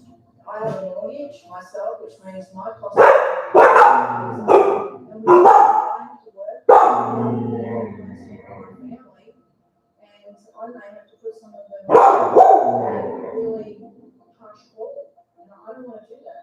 It's more contentious than ever in a time of high inflation. The latest rate rise plus disappointments over the federal budget are the main factors behind a near 8% fall in consumer sentiment. The trade reading for the Westpac index came in at 79, down from a reading of 85.8 in April. That's a drop of 7.9%. Sentiment is now back to levels only seen during the early part of the COVID outbreak and the global financial crisis. It's going to hurt, but the RBA has to nail it. That's the view of the National Australia Bank. Borrowers should brace for 2 more rate rises. I spoke to the bank's economist, Alan Oster. When we look at the outlook, they get inflation to 3%, which is the top of the range, but not till 2025. That's probably a bit too far out. They probably want a bit of insurance. So our official view is that 1 more, and a chance they might get a second one, although we haven't put in that will depend. There was a surprise uptick in unemployment this week. Is that a trend that could come back up? When we look at the data, you always have to be really careful on monthly data. It does bounce around, and it went from 3.5 to actually 3.66, so it's line ball. However, some of our internal data is saying that maybe the economy is a bit softer than people think, and that whilst the labour market is still extremely tight, it may be slightly less tight than it was. And so we would expect to see a further deterioration in the labour market over the course of the year. So we're still quite happy with the idea that unemployment by the end of the year will be around about 4%. Quoting your boss again, Mr. McEwen, saying that business owners are telling him their number one concern is labour shortages. Yeah. So business wants lower unemployment, and the RBA wants higher unemployment. It's a bit of a conundrum, isn't it? Yeah, well, look, I think basically business is just saying, I can't get suitable labour, and 90% of them say that when we ask them questions. What the Reserve Bank wants to do is to slow the economy. And I think, as they slow the economy, and we think if we've got a 4.1 in there for cash up, we'll grow about 0.7 this year. RBA and the Treasury have got 1.5, so we're more bearish than them.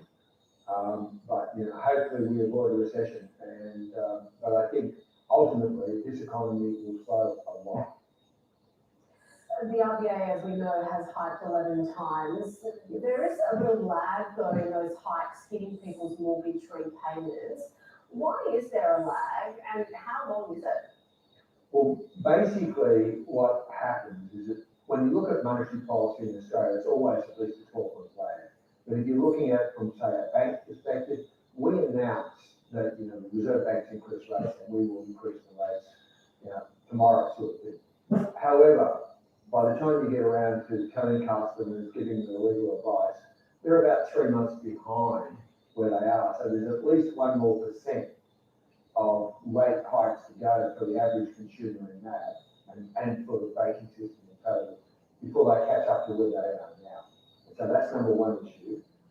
And number two issue is you've got a large proportion of people on fixed loans who are basically going to be rolling in the next 3 to 6 months. And they're going to be rolling from basically loans that were less than 2% to variable home loans, which is going to be something like 5.5 to 6. So that really does hurt the liquidity of banks' or customers' household budgets.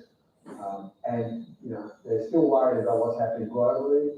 Globally, it's the worst recession, the worst outcomes this year outside of COVID and GFC since 2000. Just on the mortgage cliff, we're looking at 800,000 or so people moving from about 2%, as you said, to 5-6%. How worried are you about that?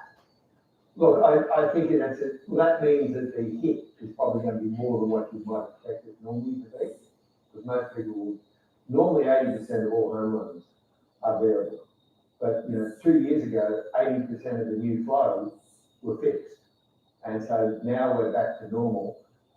I think it just means that the hit might be harder than we all anticipate. And we sort of put that into our forecast. And what we're seeing internally, anyway, is some information that says we think over the last month or so, the consumer has actually started to slow. Alan, some argue that raising rates will fix the rental crisis. That's probably hard to stomach for renters who face these continued price hikes. But when do you think we'll start to see rents fall? I think it's a long way away because basically you've got a big acceleration of migration.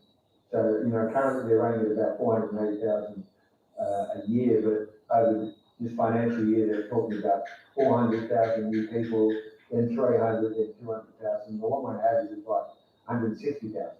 So that will keep issues there. Secondly, if you're an investor, people are worried about the return because, the renters get a lot of advantages in the current regime. And so people are reluctant to actually invest more and then rent out a property.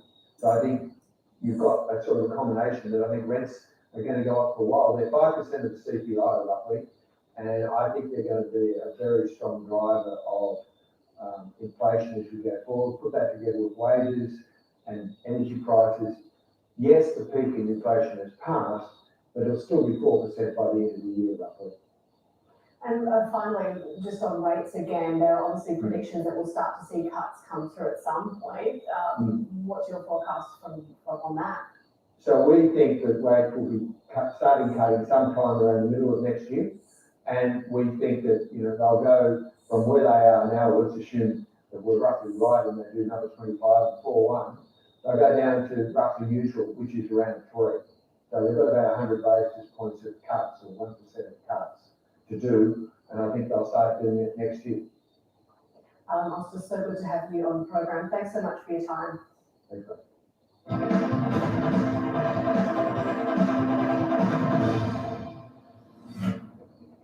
PwC was hired by the federal government to help clamp down on multinational tax dodging. Instead, the accounting giant is in disarray and disrepute over its plans to cheat the Commonwealth of massive sums of tax revenue. Here's David Chow with the history of how the tax scandal unfolded. The accounting giant PwC is facing an existential crisis. Revelations that its senior partners misused confidential government information to help multinational tech companies avoid tax has rocked the firm to its foundations. The firm has launched an independent investigation headed by Ziggy Switkowski. Meanwhile, PwC Australia's chief executive Tom Seymour has quit. A senior partner has been banned from working in the industry, and the firm's most senior global partners have flown in a desperate attempt at damage control. This saga began in 2014 when PwC partner Peter Collins was advising Treasury on ways to tax the big global tech companies fairly, which was a key strategy of Joe Hockey, who was treasurer at the time. According to a treasure trove of emails released by the Senate a fortnight ago, Collins leaked the information to as many as 53 partners, who then approached 14 global companies with a plan on how to dodge the new rules. Here's a snippet from the 138 pages of emails. Awesome for our multinational anti-avoidance law defense work. Puts us in a great place. The names of all the recipients except Peter Collins have been redacted, but there are calls for all of them to be named and for further action to be taken.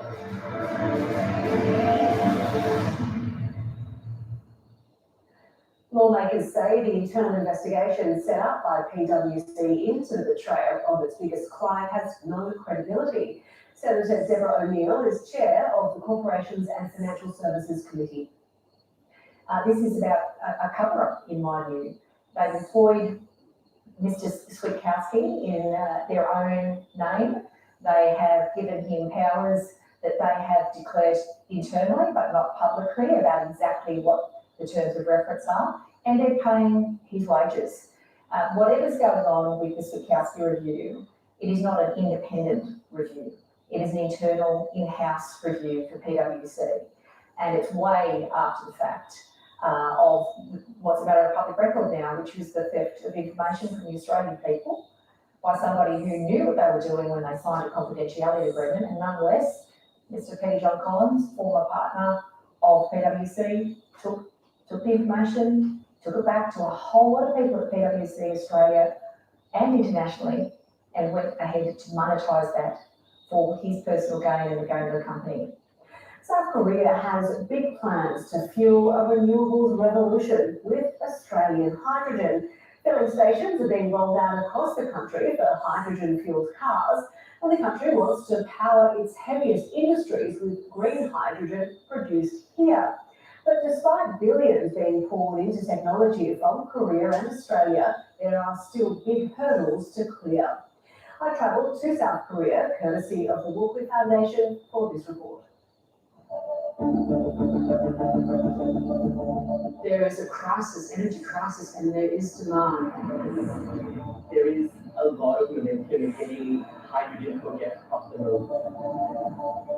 Filling up at this station on the way to South Korea's technology capital, Ulsan, takes all of about 5 minutes. The fuel is hydrogen. At the moment, fewer than 1% of vehicles made by the nation's largest car manufacturer, Hyundai, are hydrogen powered. The government plans to install another 1,000 stations like this one by 2040. South Korea is racing ahead to meet its carbon neutrality target by 2050. A big part of that is with hydrogen, and it can't reach that final destination without Australia. The emission-free sustainable transportation solution is a present-day reality. Korea is Australia's third largest trading partner, importing more than $24 billion worth of coal and gas from us in 2021-22. It's hoped those strong ties will be relied on to meet the nation's 2050 energy target. It's not going to be possible for Korea to produce all of that hydrogen domestically, so they're going to need to import it from elsewhere. Because of the strength and trust and longevity in the Australia-Korea relationship, there's strong potential for our companies to work together to help fill that Korean need for clean hydrogen. But the viability of hydrogen is still being tested. We think incentives really need to start in order to feel like this hydrogen story is not just hype, but it has reality to it. The United States is speeding up its energy transition. The $369 billion Inflation Reduction Act promises massive subsidies for renewable and green projects. Here, the Albanese government's injecting $2 billion into the hydrogen industry. Fortescue, which itself has invested about $1 billion into R&D, says it's a first step. I certainly see a future where hydrogen and the export of renewable energy will be as important as iron ore, other commodities and LNG have been to the Australian economy. Korea's demand for hydrogen is gaining momentum. The country imports more than 90% of its energy and natural resources. The biggest zinc refinery in the world, Korea Zinc, produces metals to make the batteries the world needs to electrify. It sources much of its power from its Australian energy business, which is developing a hydrogen hub in Townsville. Without Australia, we can make renewable energy 100 by 2050. Korea Zinc, via its subsidiary Arc Energy, hopes to import more than 500,000 tonnes of green hydrogen from Australia every year. But transporting hydrogen, which needs to be converted from a gas to a liquid and kept at minus 250 degrees Celsius, isn't easy. There are notable energy losses in conversion to, say, something like ammonia, which hydrogen can be converted to and then sent across the sea. But if you send it as liquid hydrogen, there are even bigger penalties in terms of energy loss because you have to cool it so much. Korea's government-owned research hub, Ulsan Technology Park, is calling on Australia to work together to overcome those challenges. I suggest to cooperate in terms of shipbuilding and mass production of ammonia to supply to Korea. 60 kilometres north of Ulsan is the city of Pohang, And home to Australia's single biggest customer, Costco, it buys more than $7 billion worth of Australian resources like iron ore and coal every year. Korea's biggest steelmaker, POSCO, plans to invest $28 billion in Australia as part of its investment into hydrogen. It wants to use hydrogen to fuel a plant near Western Australia's iron ore mines that refines ore into hot briquetted iron, which is then shipped to Korea to be turned into steel. I actually think that's the big opportunity that hydrogen presents Australia, is that given the challenges to transport hydrogen by ship, we actually have an opportunity to do more value-add processing onshore and then export that product. About half of all new resources projects in the pipeline are centred around hydrogen. If all goes to plan, analysts say it could deliver Australia its next resources investment boom. To the shareholders talks over the June 1st debt ceiling deadline. While a failure to find a compromise will send shockwaves through the global financial system, Ms. Tian from Citi is confident the US will not default on its debts.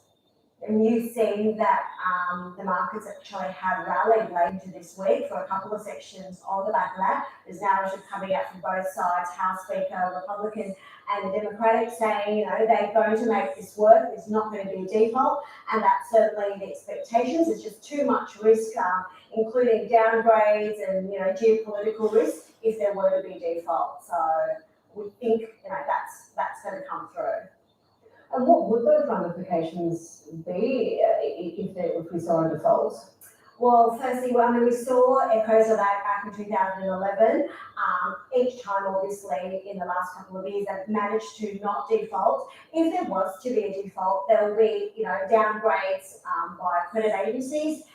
There'll be, you know, question marks. Already you saw Janet Yellen only a month ago talk about the US dollar, the weaponization of the US dollar, you know, question marks around a lot of overseas government sovereign funds holding a US Treasury. So all that's going to come into play if the US were to default, on top of just the local ramifications to the economy in the US.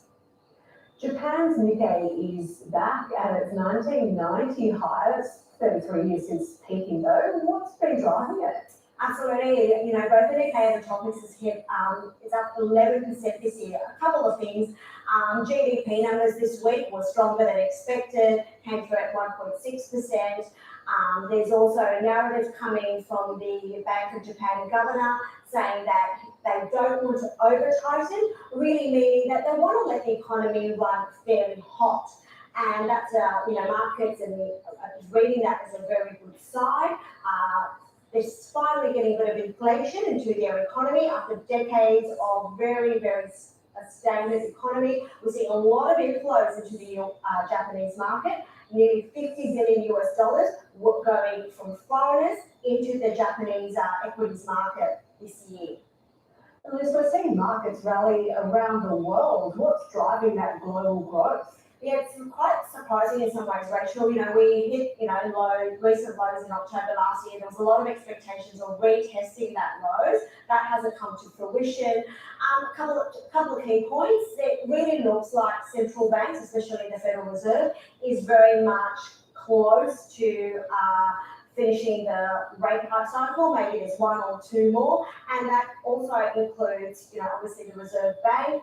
So, you know, the rate, no more rate hikes, or at least very near that peak. That's a positive for markets and the economy. Secondly, despite, you know, a lot of central banks around the world, including the Fed, having rapid rate rises in the past, you know, 12, 15 months, economies have become, you know, are actually a lot more resilient than what was expected early on in the piece. There's, you know, hard landing, hard recession. That's not the base case, and there's hopes that, you know, economies are fairly robust and we might only have, you know, a fairly soft landing.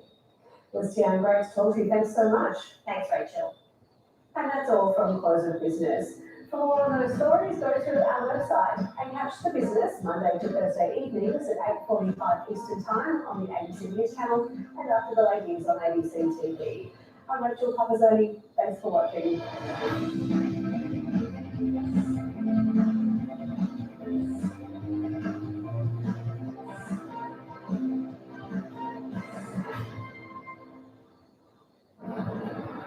Plunge into dark waters tomorrow on ABC TV.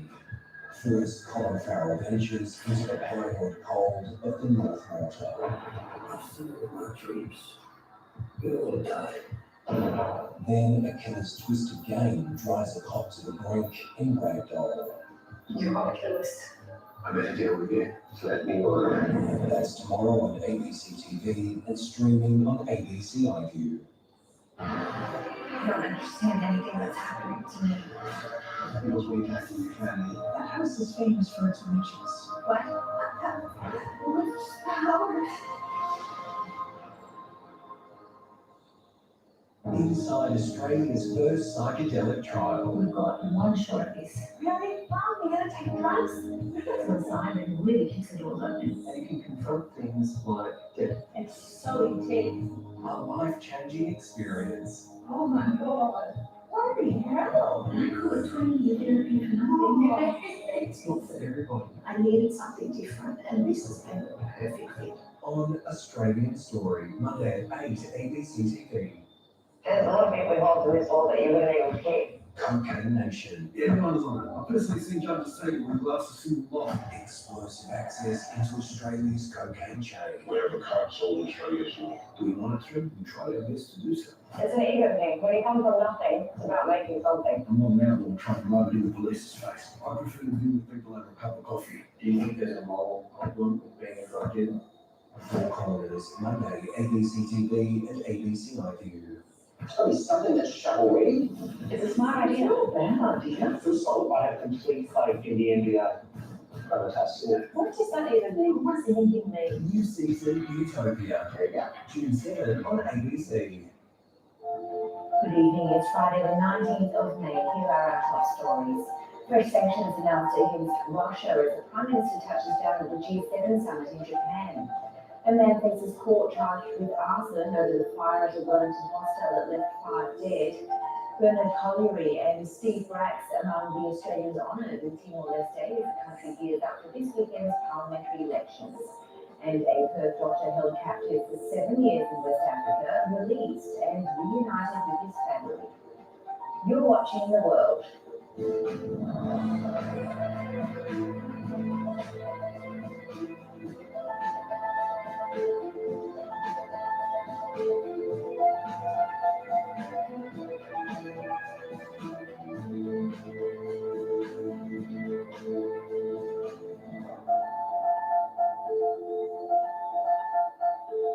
And a day on Gonyong, a little later, will mysteries will new detailed 3D maps of the wreck of the Titanic be able to solve? But first, the Prime Minister has touched down in Japan ahead of a meeting of the world's most powerful democracies at the G7 summit. It was revealed today he and the other world leaders will be joined by a surprise guest on the weekend, with Volodymyr Zelensky expected to attend in person. The war in Ukraine will be high on the agenda, with several attendees, including Australia, announcing fresh sanctions aimed at the Russian economy. From Hiroshima, here's North Asia correspondent James Ocean. After being snubbed last year, Australia is making up for lost time, reminding everyone why we deserve a place as a guest. A seat at the table means that Australia can have our say. And Australia as a country, whose word can be trusted, whose deals that we make on economic issues can be trusted as well. A trading nation that respects the rule of law. Economic security, climate change, and artificial intelligence, just some of the issues that will be addressed. This year's setting is no accident. Hiroshima, the city once decimated by war, now hosting leaders of the world's most powerful democracies, and a special guest, Ukraine's wartime leader Volodymyr Zelensky, confirming he'll be visiting the summit on Sunday. It was here. Reminder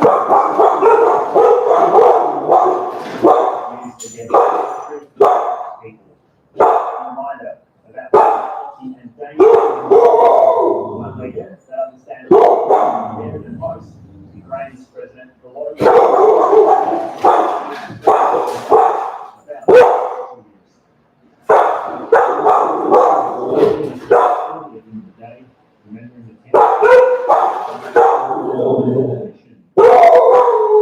the group then using the residents to punish Russia for its